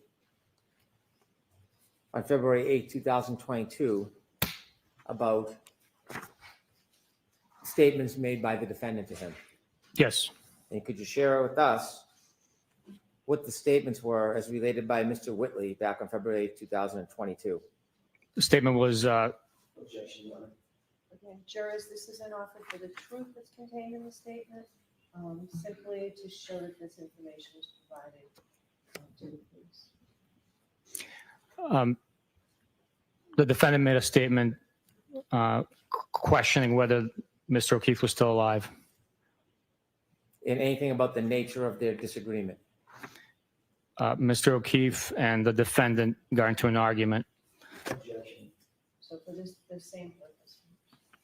As you're learning this information, does it in any way shape your continued investigation? Yes, it further supports witness statements. It further supports and corroborates information that we're learning. The more information we collect, the stronger the case becomes. Did you interview a person by the name of Anthony Flamate? Yes, I did. And when you spoke to him, do you recall whether he shared any statements that the defendant made to him? Objection. Yes, And do you recall what those statements were? I do have a general recollection of what they were, but I don't want you to guess. Would your report potentially help your memory? yes, it would. May I approach? Yes.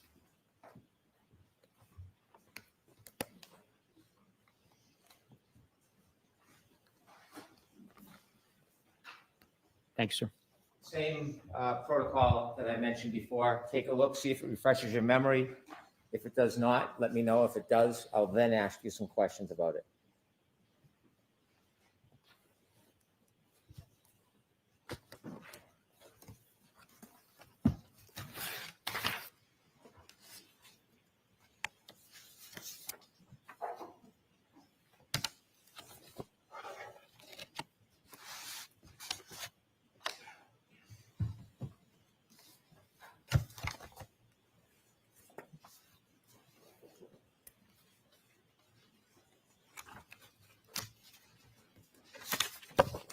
May I approach, Your Honor? Yes.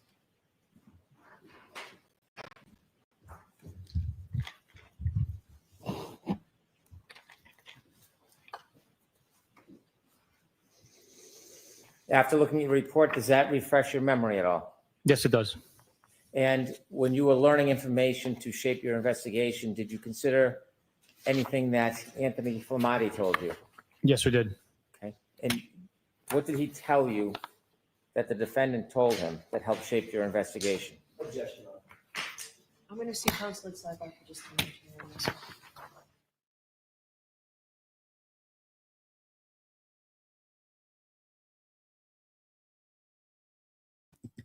Okay, number 5. Well, they didn't catch me in the other room this time. Thank you, Stephen, for your compliment. Oh, 6. I'm sorry. Thank you, Couch. Yes. Well, I got distracted with the last one because I wasn't actually here for it. Majority of it, anyway. All right. This is getting objection. Sounds very familiar.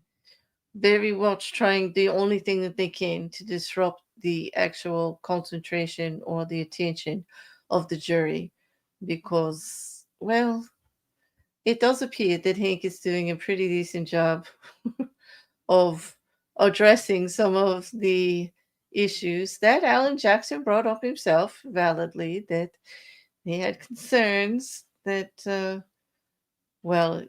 favoritism. You're actually interviewing Jen McCabe and Matt McCabe and Brian Albert, at their home. Why would you do that? Well, why would he interview Karen Reed at her home? Like, it's the same, in consideration of a snowstorm in a traumatic event. And why not? Like, not everybody gets interviewed at the police station. Yeah. You did sustain my objection to them actually calling sidebars while I'm in the loo. I mean, the nerve, right? Yes. So, I mean, he's doing a good job of this, and I do appreciate the, Sergeant Bukhenik has, he says, patent answer of, I do not recollect or I cannot be confirmed to the time unless he refreshes. It has been a couple of years, and I don't blame him,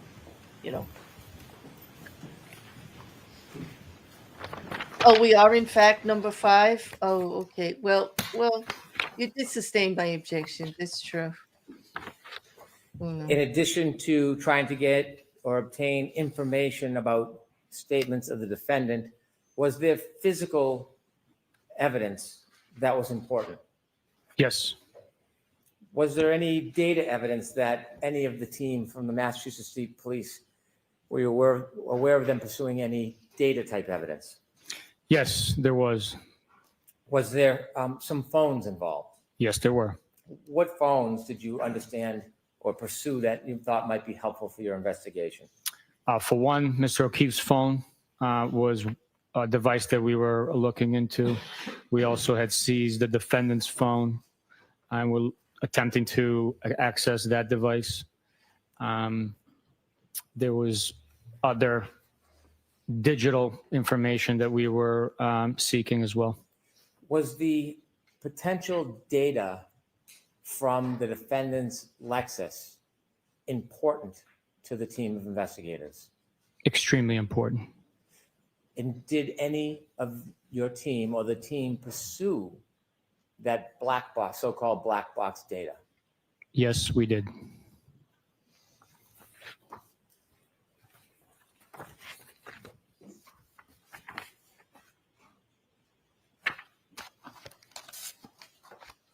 You were asked whether you interviewed or present for interviews of Nicole and Brian Albert. Yes.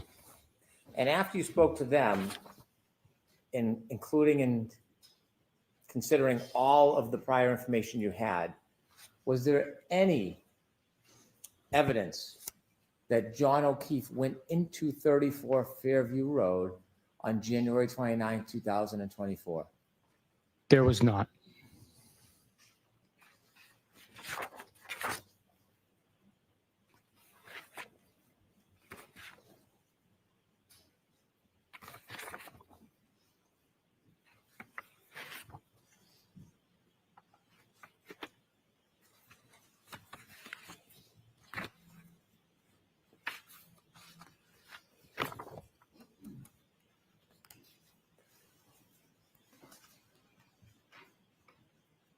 Relative to the information that could be stored in the computer systems on a Lexus, do you know which troopers, or do you know if Trooper Garino was involved in any process regarding that? Yes, I do know. And yes, he was involved in conducting that portion of the investigation. As part of the investigation, was it important or was it considered to look at John O'Keefe's phone to see if there was any specific or particular information on it that would be helpful? Yes, it would be. What were you looking for? What was the team looking for on Mr. O'Keefe's phone? Well, the all-encompassing data includes location of the device. It includes communication, the party's identity with whom an individual could possibly be communicating. In this case, Mr. O'Keefe, his text messages, phone calls, emails, other applications like Signal and WhatsApp could have been also in use. How about voicemails? Voicemails, yes. Did you ever review or consider any of those things that you just mentioned in your investigation? Yes, I did. Speaking of interviewing witnesses, did you, along with Michael Proctor, interview Katie MacLaughlin on January 30th, 2022? Yes, I did. Was this the very next day? Yes, it is. And as part of your investigation and the direction and scope of your investigation, did you consider the interview with her and what she might have told you? Yes, it And when was. you were speaking with her the very next day, is there any statements that she attributed to the defendant that you considered in the next days of your investigation? Yes, there was. Do you remember what she told you the defendant said that was part of your consideration for your future investigation? Yes, I hit him, I hit him, I hit him. Objection, Your Honor. Going to allow it. Remember that the statement is not being offered for the truth of the statement, but simply to show that the information is provided. Did the statement that Katie MacLaughlin attributed to the defendant that very next day, January 30th, 2022, did that shape your investigation at all? It helps attribute to the investigation. Again, all the evidence, all the statements, all the digital, all the circumstantial, all of that information is coupled and then put together, capped off by the defendant's statements herself to form the case.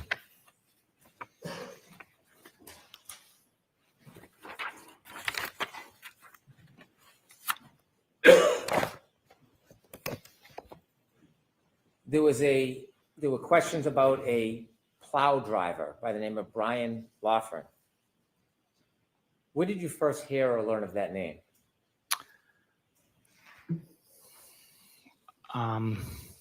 It was quite some time after the case had made its way through the court system. When you learned of his name, did you attempt to speak to him? Yes. And before you spoke to him, were there any issues you identified relative to Mr. Laughlin before you actually spoke to him? In regards to him, no, I didn't know him. I've never met him. Did you, in fact, speak to him and interview him? Yes, I did. Was that interview, did anybody attend that interview with you? Yes. It was asked whether or not there was a car that was seen. And that was what type of car? Ford Edge. Was he specifically asked whether or not that was a Ford Edge owned by the Albert family? In our interview? Yes. I don't remember specifically, but it is along the line of questions that would have been in my report and transcription of the audio recording. In one last interview, did you speak to Brian Albert Jr.? Or did you consider a report of his interview? I saw a report and Did you considered. attend that interview? I did not know. What did you understand his relevance to be in your investigation? He was at the home, at his parents' home, when some of his relatives and parents' friends came back to 34 Fairview. And after you considered that interview, did it change your perspective of knowledge about whether anybody had suggested that John O'Keefe went into 34 Fairview Road that night? No, it did not, no. When I asked you questions earlier on in the case, days ago now, we went through a number of pieces of evidence that was found at different times at 34 Fairview Road. Do you remember those questions and going through that process? I do remember, yes.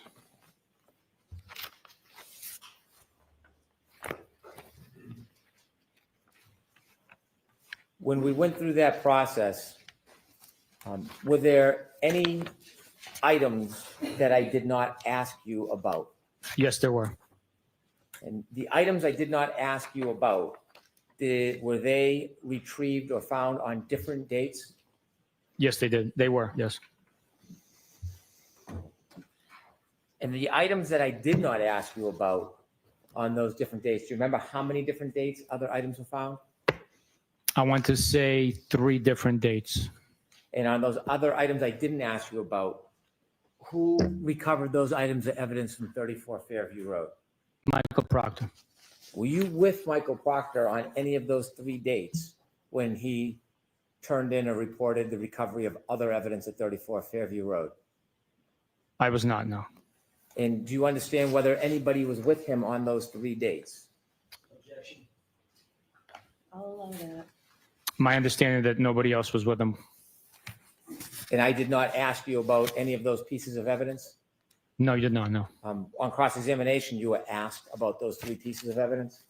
Yes, I was. Were you shown what are now exhibits containing pictures and a photograph of the bags in which those items were bagged? Yes, I was. Do you have those physical pieces of evidence? I do. Now I'd like to ask you about those 3 pieces of evidence. Was there evidence produced from February 8th, 2022? There was. Who produced that evidence? It was Michael Proctor who recovered it. And you were not there that date when he recovered the items? I was not, no. I'd ask you to retrieve 7-13, the items that were found on February 8, 2022. Yes, sir. Do you have gloves? I do.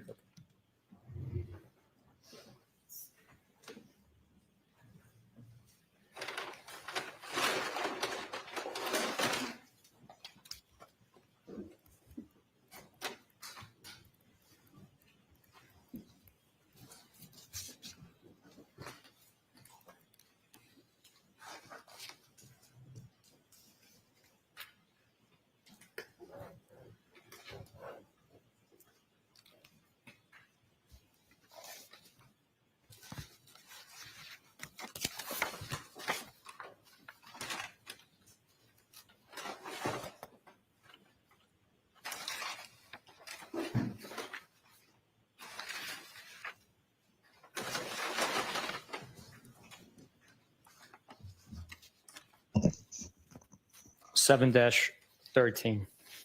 All right, move to introduce this into evidence. No objection. Exhibit 128. Can you describe what is in that bag? And if necessary, you should open it and show it to the jury. The description is one large piece of plastic, red in color, one small piece of red plastic, and one piece of black plastic. I will open it to further show.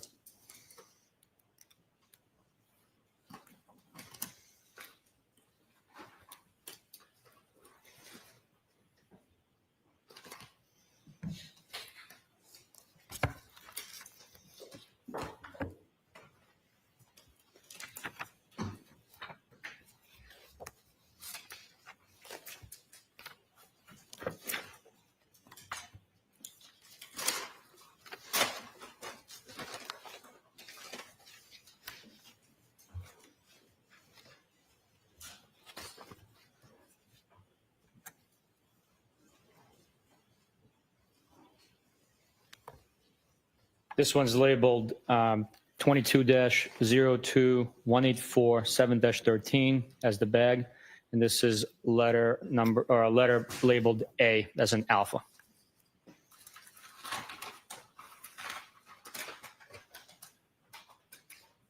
Could you again tell us the date that was recovered? This was recovered on February 8th, 2022.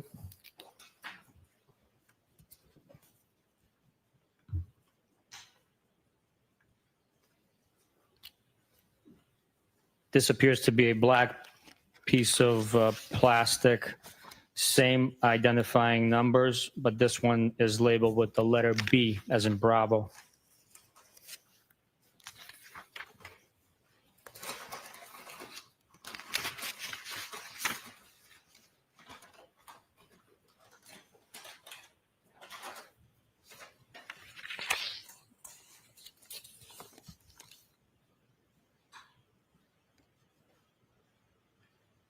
This small piece of red plastic is not labeled.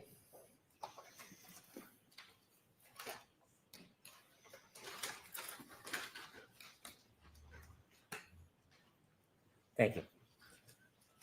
You mentioned this was on February 8, 2022. Earlier in, are you done with that package? Yes. Earlier in your testimony, you had shared that you went back to 34 Fairview on February 10, 2022. Yes, I did. And on that date, you recovered pieces of taillight. Yes, I did. At that point, on February 10th, 2 days after that February 8th production, was there still any snow on the ground at 34 Fairview? Yes, there was still snow on the ground. Obviously not in the amount that was there the first day. The second production from Mr. Proctor, do you know what date that was? Don't hold me to it. I want to say the 11th of February. And did you bring 7-14 and 7-15 with you? Yes, I did. Could you produce those, please?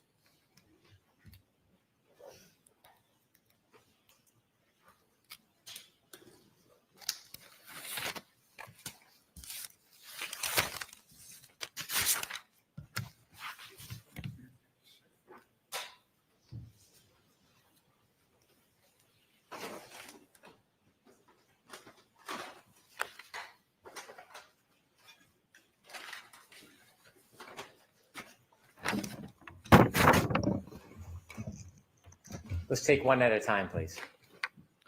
714 and 715. Let's start with 714. I'd like to move that into evidence, please. No objection, Your Honor. Exhibit 129. Thank you. Regarding 714, can you show us what Mr. Proctor found on February 11th, 2022? Yes, sir.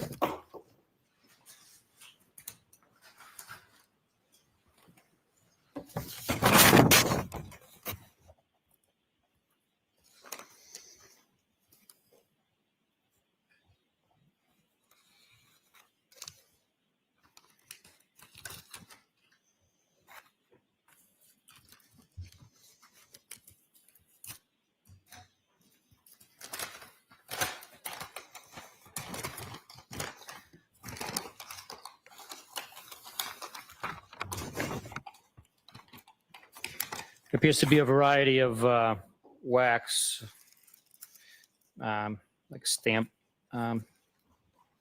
bags, as well as plastic containers. And this is consistent with having glass in it, as it was earlier.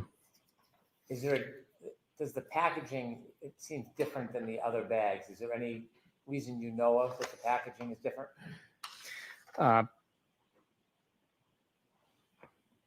It appears that these are small fragments of glass, so for safety reasons, it appears that they were placed into a hard containers to prevent injury or maybe possibly losing it. Could you just hold up a few examples for the jury to see? Yes. This one here is labeled 714 and then A.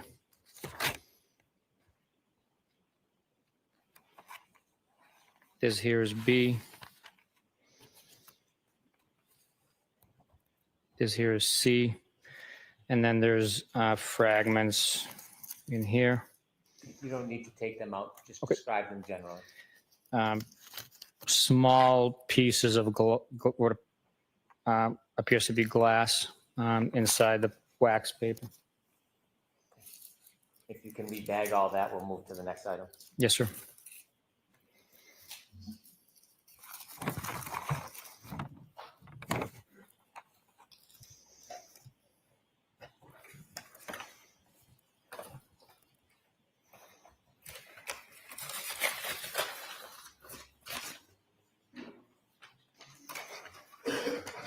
$7.15. Please, I'd move 715 into evidence. Mr. Jackson? No objection. Were 714 and 715 the two separate bags both found on February 11th, 2022? I can confirm that as soon as I look back at the bag. Exhibit 130.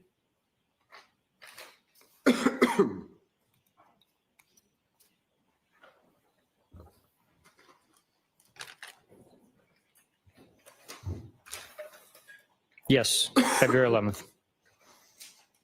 If you could open that and show the jury. Yes, sir.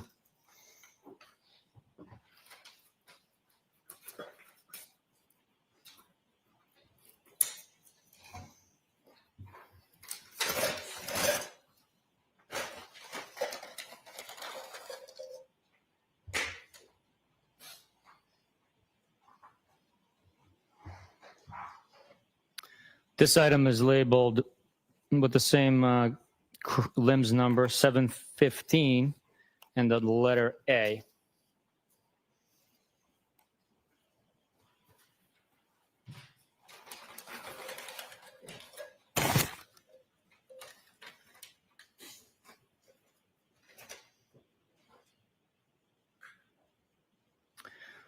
This is two pieces of clear plastic that are taped together. The longer one here on the left is labeled H, and the one on the right is labeled F, if my eyes are not failing me.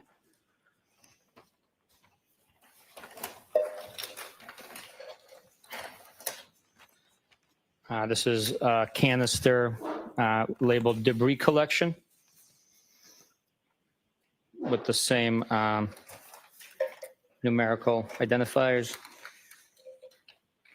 When would you use a canister as opposed to just putting it in a bag or a plastic bag? Is there a reason it's in a canister? I do not know the reason behind it. I would strictly be speculating. Thank you. This small red piece of plastic is labeled E as in echo.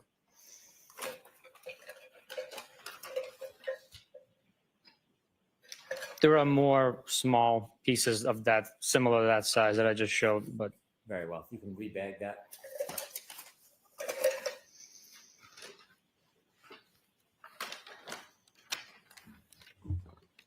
You mentioned there was 3 different days where Mr. Proctor found pieces of taillight at 34 Fairview. I'd like to go to that last day. that would be the 18th, I believe, of February. Do you have a bag? I do. Could you produce it, please?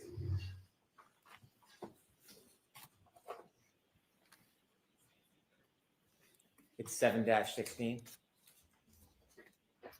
Yes, it is. Do you have it? I do. I'd like to move that into evidence, please. No objection, Your Honor.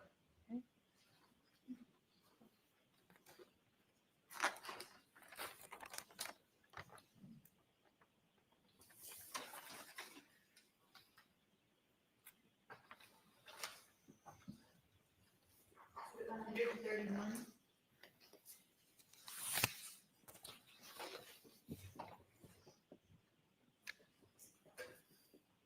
Thank you.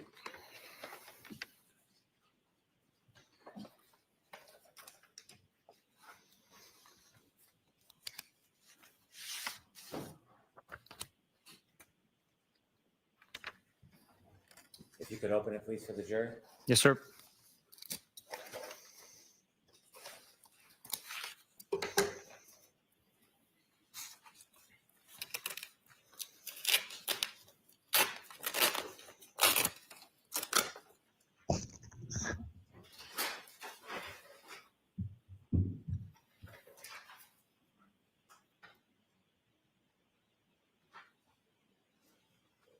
This one's labeled B.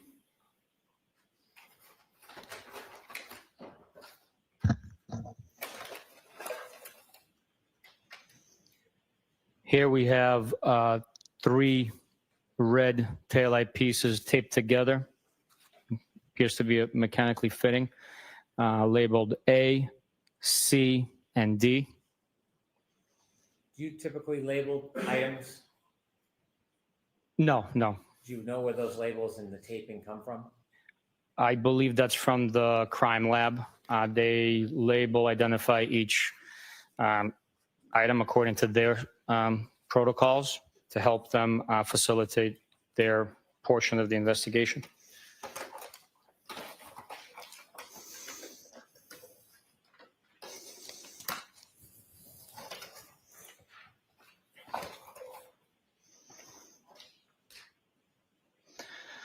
Small clear piece of plastic labeled E as in echo. Small piece of clear plastic labeled G as in golf.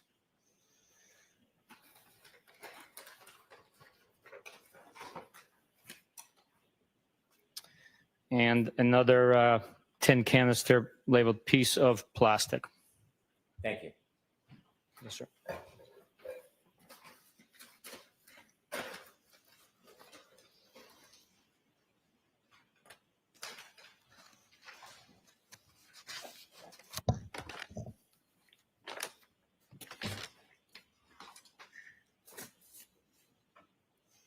You earlier mentioned that the tow truck brought the defendant's Lexus to the Canton Sally Port. Do you know if there's a video depicting that arrival? Yes, there is. With the court's permission, I would like to play a portion of Exhibit 127. Okay.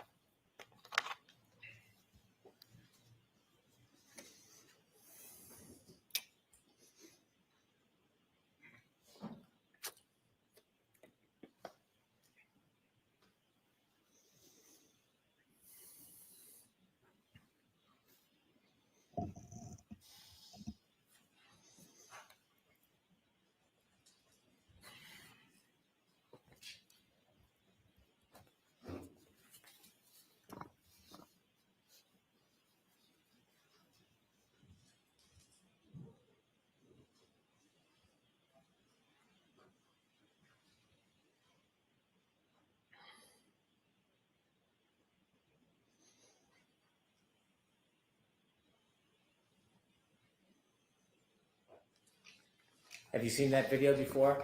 Yes, I have. What does it depict? It depicts a tow truck from Diamond Towing arriving at Canton Police Department, followed by my personal pickup truck that we're following the vehicle in. That video, that's before the video of being in the Sally Port? Yes, it is.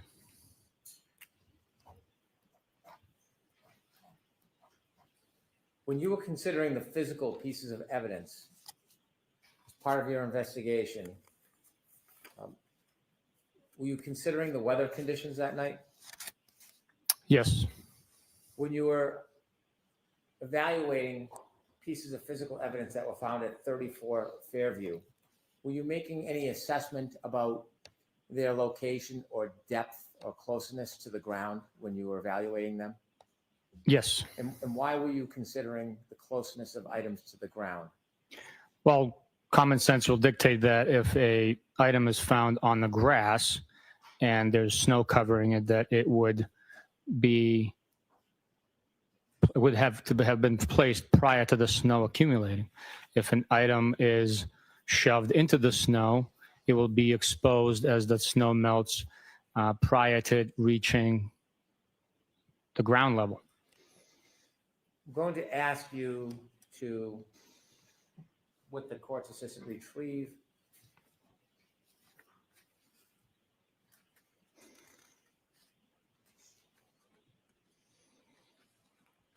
Exhibit 85. May I approach? Yes.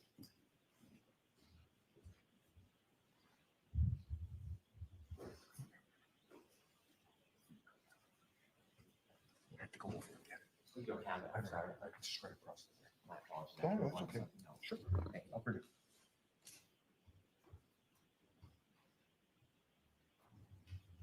You have some questions while we wait? I can.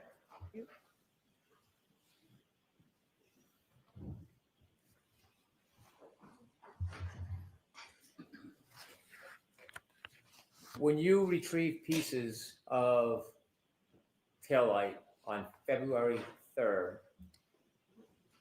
did you consider their location, not only where on the lawn they were, but about the depth of where they were found? Yes, I did. And based on the items that you found on February 3rd, how close to the ground were they? They were on the ground, or in the instance with the hat, it was frozen almost in a solid piece to the grass blades, to the ground. And was that significant to you, how the hat was found? Yes, it was. I could have 99 feet.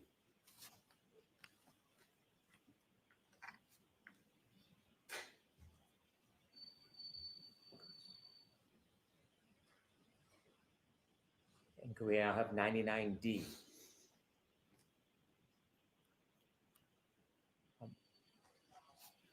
Beneath the hat on the left side next to the ruler, what do you see?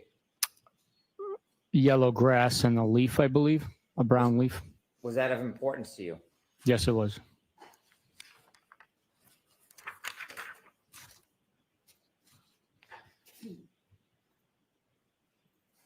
I may approach, Your Honor. Yes.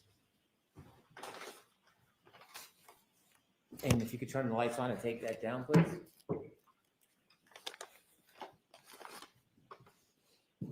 Thank you, sir.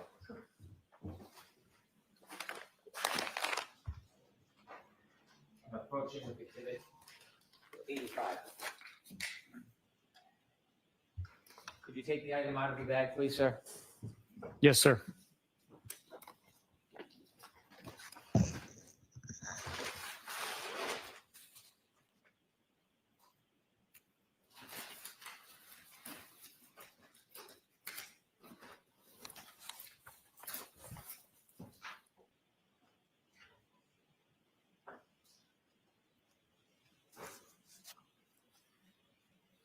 Can you look at the back of the pants, please?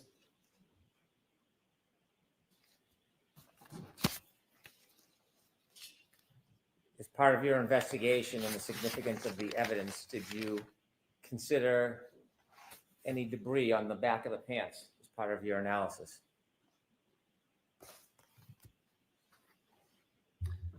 Yes, the grass stains on the left, Objection.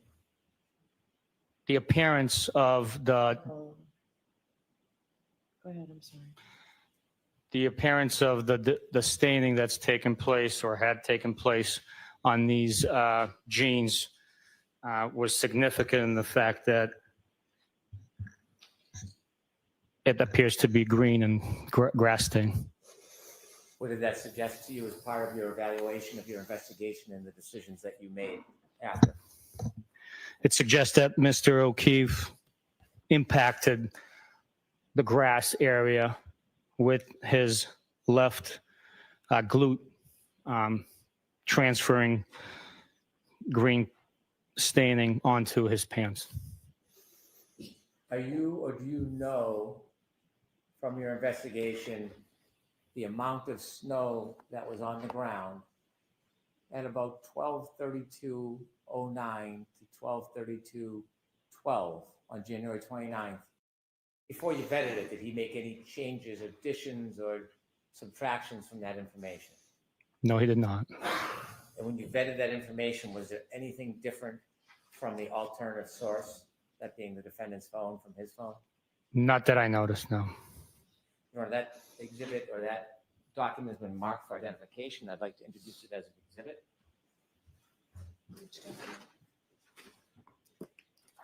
Identification number is that?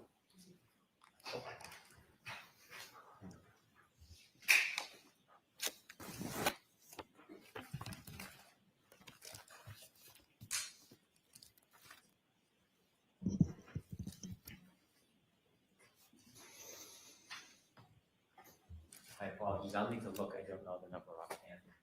I think the clerks might have it. It's marked for identification. No, it's actually marked. It was EE now. Oh, it was introduced. It was. I didn't realize that this has been introduced as Exhibit 115.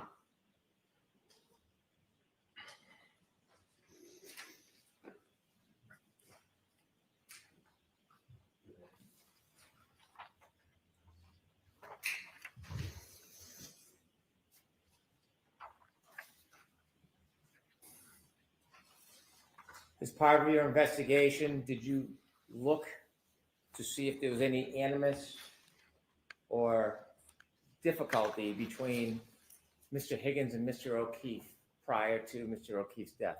Yes, Did you look at text message records to see if there was any motive that was evidenced in those text messages for Mr. Higgins to want to murder Mr. O'Keefe? I did look. May I approach? Yes.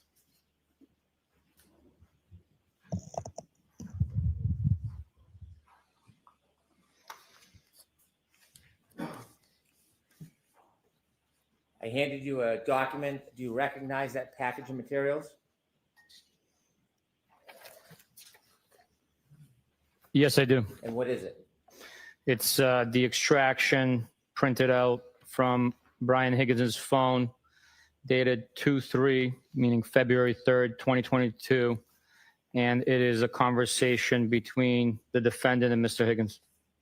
Does it extend a number of different dates? Yes, it does. Did you look through those conversations or text messages to identify whether there was any animus or motive? Yes, I did.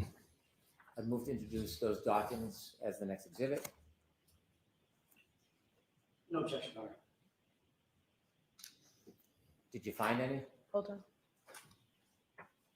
Exhibit 132. Thank you. Trooper Bukhenik, did you find any evidence in the conversation? Hold on, I'm sorry. Proceed.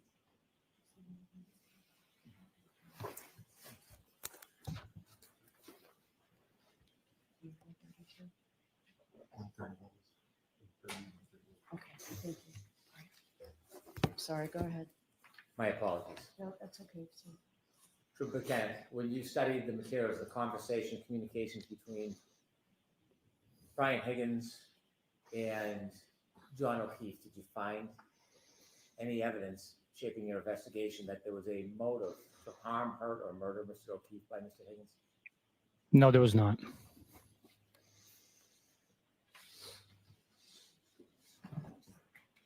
I have no further questions at this time. Thank you, Your Honor. If I may. Sure.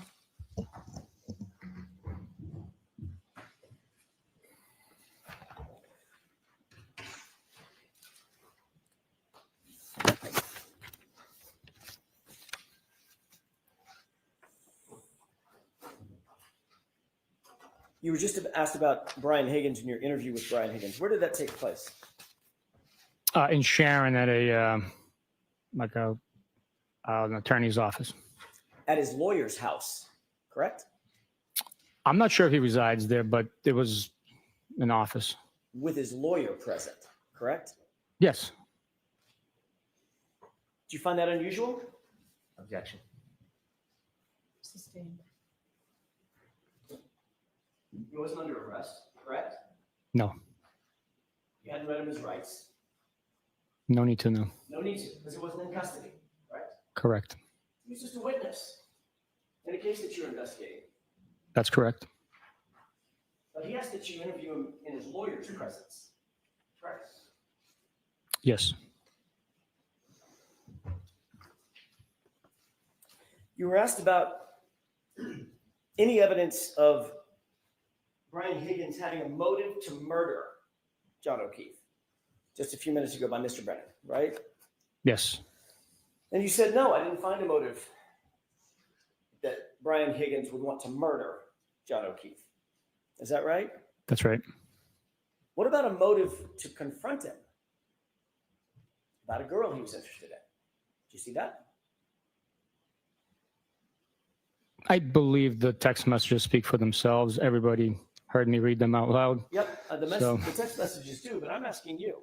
You were just asked about your opinion, whether or not there was a motive that you found for Brian Higgins to want to murder John O'Keefe. I'm asking you a different question. Did you, in your mind, in your opinion, after having read those texts, find a motive for Brian Higgins to perhaps want to confront John O'Keefe because of jealousy? If you're asking for my opinion is that he would need to confront Mr. O'Keefe. Mr. O'Keefe was not the one pursuing Mr. Higgins. It was your client that was pursuing Mr. Higgins. Okay, so, well, text messages, like you said, speak for themselves. You'll agree that showed that there was a mutual interest, right? It just wasn't one-sided.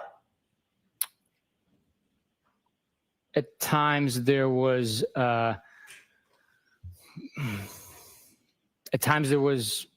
flattering text messages from both sides, but your client reached out to him first. Right. I mean, somebody's got to reach out, right? Everybody's got to reach out to somebody. First, someone's got to do it first, right? Well, it depends. Doesn't mean that there's not mutual affection for one another. Is that right? Or at least perceived mutual affection. I don't understand the question. Did you see in those text messages, in your mind, a motive that might lead to jealousy on the part of Brian Higgins? No, I think Brian Higgins was pretty clear in his request for explanation of what the defendant wanted out of this, and stated that he's friends with Mr. O'Keefe. So he wanted clarity from the defendant about what was going on. Actually, sorry, go ahead. I didn't read it to be that he was jealous as I sit here thinking back on the content. What about after drinking Jameson and ginger all night long and sending a text that said, well? Objection. Might that change things? I don't know what Mr. Higgins' state of mind was. Well, could mean many different things. They could have had a face-to-face interaction, a look.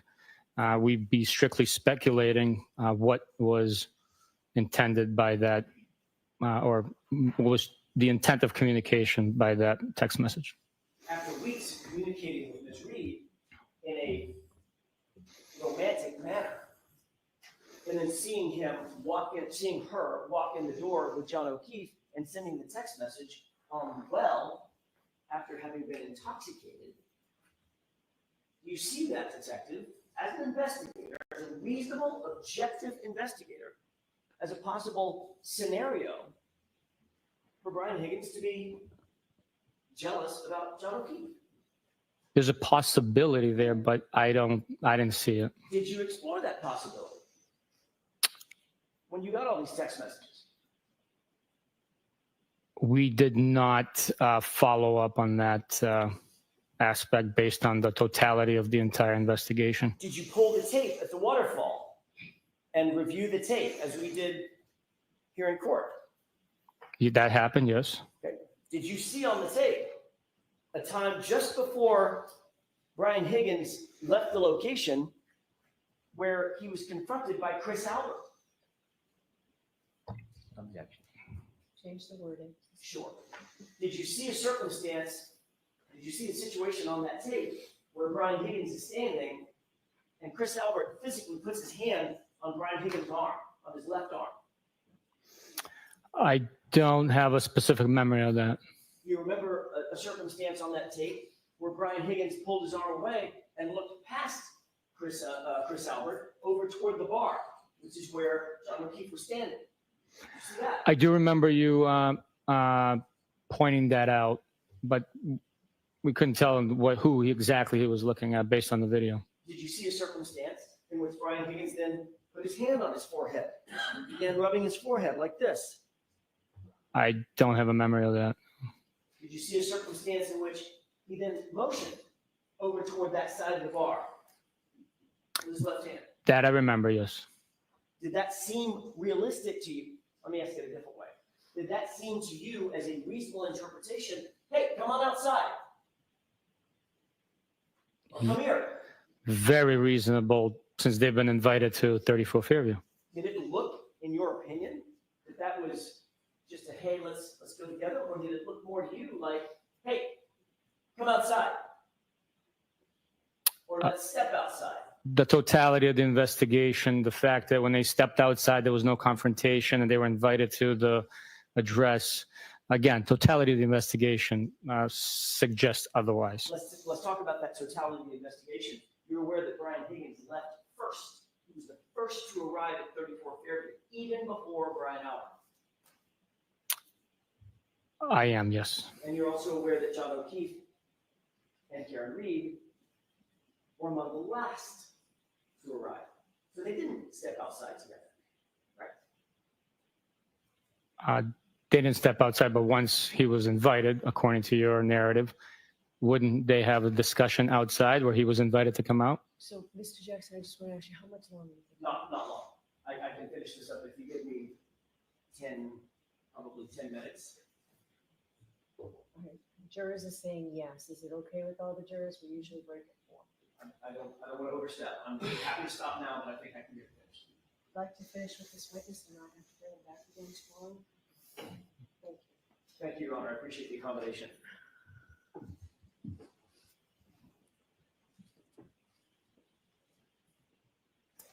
You're aware that, according to the tape, John O'Keefe left about 10 minutes after Brian Higgins, or so. I'll take your word for it. Okay.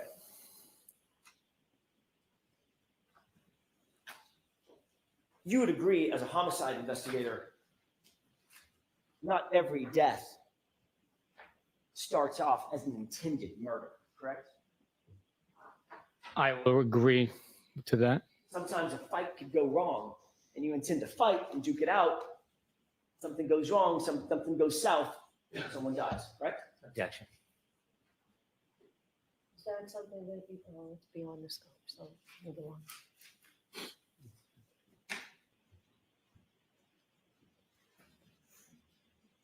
You were asked on redirect examination about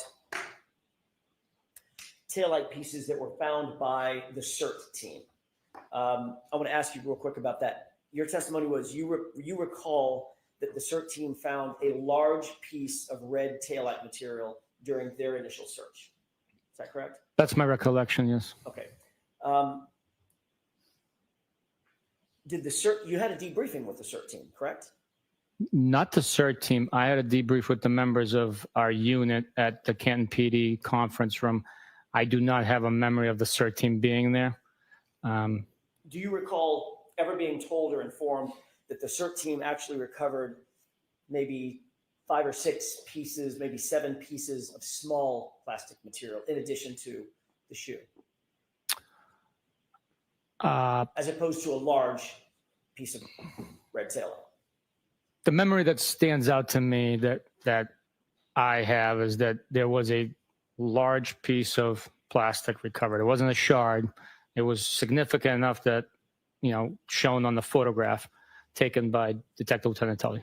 And do you recall that the CERT team, or were you ever informed that the CERT team found those, according to the CERT team, within inches of one another, within about a 2-foot square radius? I don't have a memory of where they found them exactly. I wasn't there. Okay.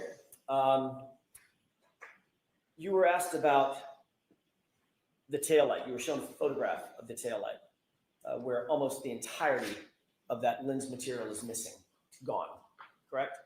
Yes. And you remember talking to Jen McCabe originally, interviewing her within days of this incident happening, correct? It was the 29th we As a matter interviewed. of fact, the day. That day, yes. Do you remember her saying that the taillight was cracked/broken? She communicated that over the phone to Michael Proctor, which was then documented later on in the interview report Okay. from In that- earlier. I'm sorry, go ahead. And it was documented within the interview report. Okay. And in that interview report, it doesn't say the entire lens cap of that taillight is gone, correct? Correct. The report does not say that, no. And she didn't describe that, did she? I don't know what she described to Michael Proctor over the phone. You pulled out a pair of jeans belonging to Mr. O'Keefe just a second ago, Yes. and you noted that on his, what would be his left rear pocket, there was a stain. Yes. You said that was an apparent grass stain, and it was green. Based on my observation here holding them, that's what it appeared. Yes. Maybe dirt, maybe other substances. That was my question. Did you seek to analyze what that discoloration was from, or have caused that to be analyzed by the crime lab or anybody else?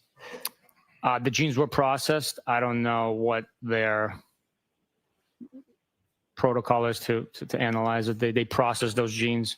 There's pieces missing from cuttings and stuff like that. Understood. So as you sit here, you have no evidence at all that those are grass stains, correct? Strictly my experience of knowing grass stains and observing it. Could be dirt, Could be. could be oil or grease. I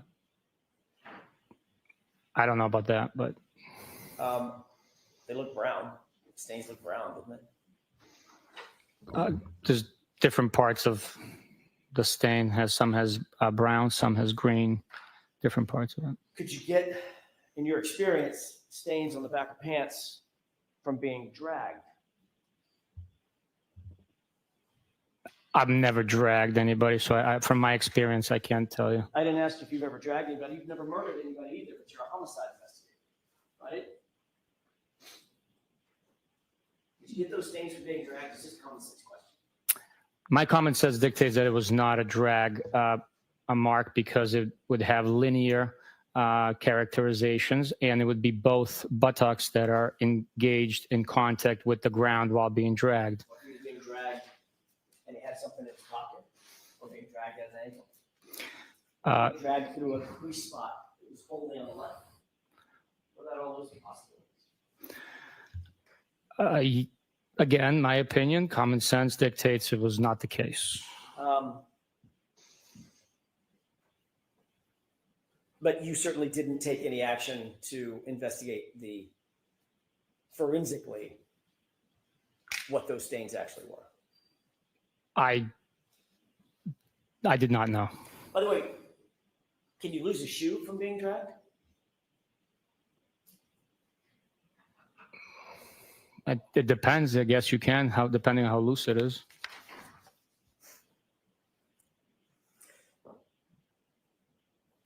You said that there was no information that you had regarding Brian Higgins and John O'Keefe having any animosity toward each other prior to January 29th, 2022, correct?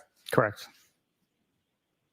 But you did, now let's talk about on January 29th, 2022. In your experience, does drinking alcohol increase a likelihood or increase the possibility of getting into an altercation? I would say, in my experience, in my opinion, the alcohol could become a social lubricant and exacerbate emotions. But to speak in a definitive form here, I can't. You've heard of beer muscles. That's a common phrase, right? Never heard that before, no. Beer guts. Ever heard that one? I've heard of beer gut, but not beer guts. Having the guts to walk up to someone you might not otherwise walk up to in a bar because you had too much to drink. Is that what beer muscles could mean? I would say maybe liquid courage. Even better. What does liquid courage mean? Giving you courage that truly shouldn't be there. That you might not otherwise have if you weren't drinking. Yeah. Yes. Can we wrap this up, Mr. Jackson? I'm trying, Judge. I won't be much longer. You had evidence that Brian Higgins had been drinking most of the afternoon and evening or most of the night, that evening and night, at the time that John O'Keefe and Karen Reed walked into the waterfall, correct? I had information that Brian Higgins had returned from a police officer's funeral and then went to Waterfall after he changed clothes and took a shower. Went to the hillside before he went to Waterfall and started drinking there, correct? I don't have an independent memory of that, no. But you did, at the time, you didn't pull the tape at Gesundheit. At the time, you didn't pull the tape at CPD that we saw with Brian Higgins on the phone at 1:30 in the morning, correct? You didn't have that information. I'm sorry, can you At the time- give me a reference when at the Sure. time? At the beginning of your investigation, January 29th, and probably the next, let's call it a couple months. Mhm. You did not have that information, correct? No, we did not. And you didn't seek that information from CPD at that time. No, I had no information that he went there. Okay? And you didn't extract his phone, correct? That's correct. And finally, you indicated that you were asked on redirect examination, did you have any evidence that John actually went into the home? Did you ever interview Trooper Guarino during the course of your investigation at any time? Interview him? Talk to him No. about his extraction of John O'Keefe's phone and any of the data that came off of his phone. No. You did not realize that Trooper Guarino had information that John O'Keefe took 36 steps covering a distance of some 84 feet that would have placed Mr. O'Keefe inside the residence at 12:32:16. Objection. Did you have any information from Trooper Guarino about steps that were logged on Mr. O'Keefe's phone? No, I did not. Is that it, Mr. Jackson? You said finally, that's what I'm wondering. May I have just a moment? Yes. I'm trying to wrap this up. I only have a couple more things, but I may be able to finish it with one question. As you sit here now, are you aware of whether or not there's evidence that John O'Keefe, the phone describes John O'Keefe's phone taking 36 steps, covering a distance of about 84 feet at 12:32:16 on the morning of January 29th, 2022? Objection. Can you answer that? Are you aware of that? I am not, Your Honor. Okay, the answer is, The answer was, No, I'm not aware of that. all right. Sure, Chris, I appreciate you staying late. So should the Bukhenik, we do not have to return. Thank you, Your Honor. So Thank you. folks, those same cautions, please do not discuss this case with anyone. Don't do any independent research or investigation into this case. If you happen to see, hear, or read anything about this case, please disregard it and let us know, and be careful with your social media use. We'll see you tomorrow. Please rise for the jury.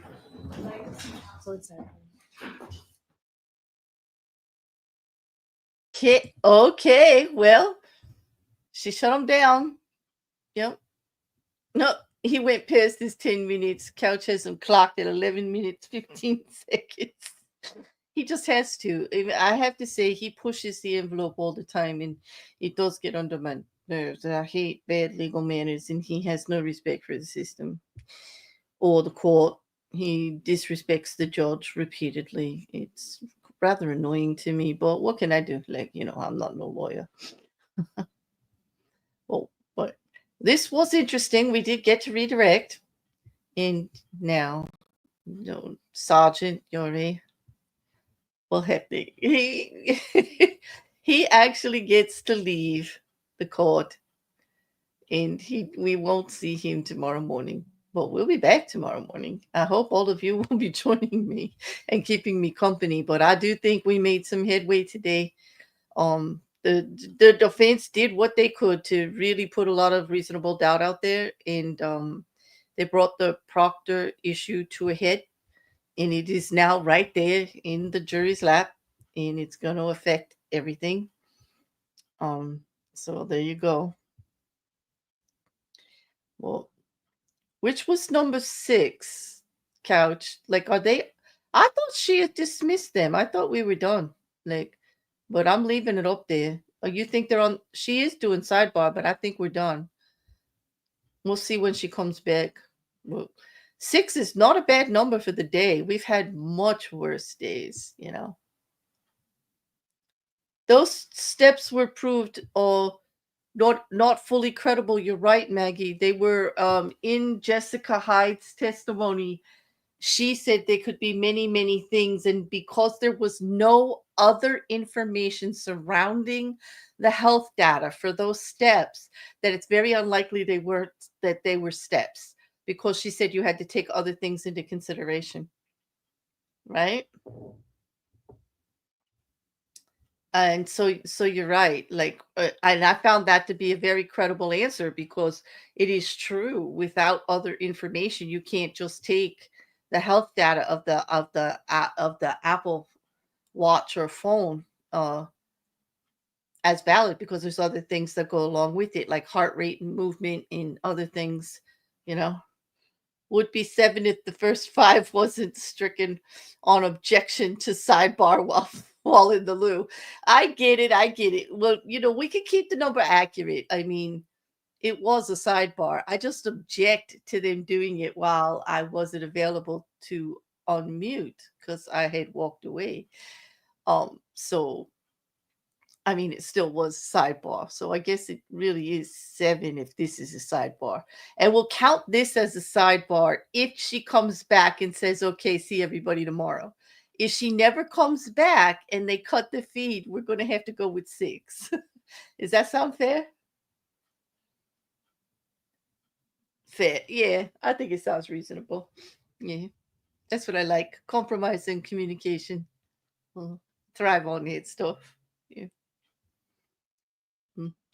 Let's hope that YouTube is a little reasonable today. Like, they've already said that this morning's stream was shocking content and not really good for viewing by all. And I'm wondering, you see what you did, Jackson? Like, look what you did. Because I know it wasn't me. What did I do? What did I say? I don't believe I said anything outrageous, anything to be censored. I mean, I know I can make some off-the-cuff comments here and there, but I don't think I was out of hand. What do you guys think? Like, I thought it was kind of odd. I can guarantee same coverage from larger YouTubers, and they're not getting it. Like, they're not getting it pulled. I can guarantee. I don't know what it is. But either way, we've asked for a review, and hopefully they release it soon.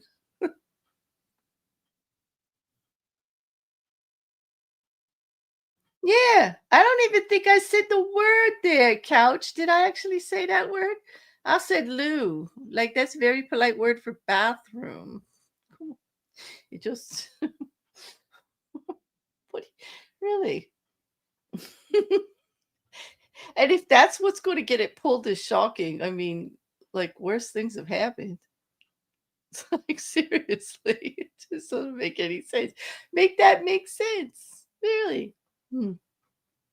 Anyway, I did enjoy my time with you guys today. Thank you so much for keeping me company. I loved all the little side chat. I like hearing what you have to say in regards to the evidence and the testimony and what's going on. I really enjoy that. I really enjoy the interaction. If you think of anything later, go ahead and hit the back of the videos. All of that engagement helps me keep in the algorithm against all of the chagrin of YouTube at this moment. But I appreciate it. Everybody have a great day. And I will set up some videos for tomorrow and we'll be back. I'm just waiting another minute until they cut this feed. I'm trying to trying to stretch it out. Because I think they're running the feed because they too think that she's gonna pop back up. How do you guys feel about the voir dire of our witness, Sergeant Bukhenik? We learned a lot about the process there in the relationship of Trooper Proctor and the Alberts, and also of, you know, that he had been fired and etc. and that investigation, and that he himself was had an internal affairs investigation, and so did his supervisor, because of those text messages. Like it was addressed. They did get addressed.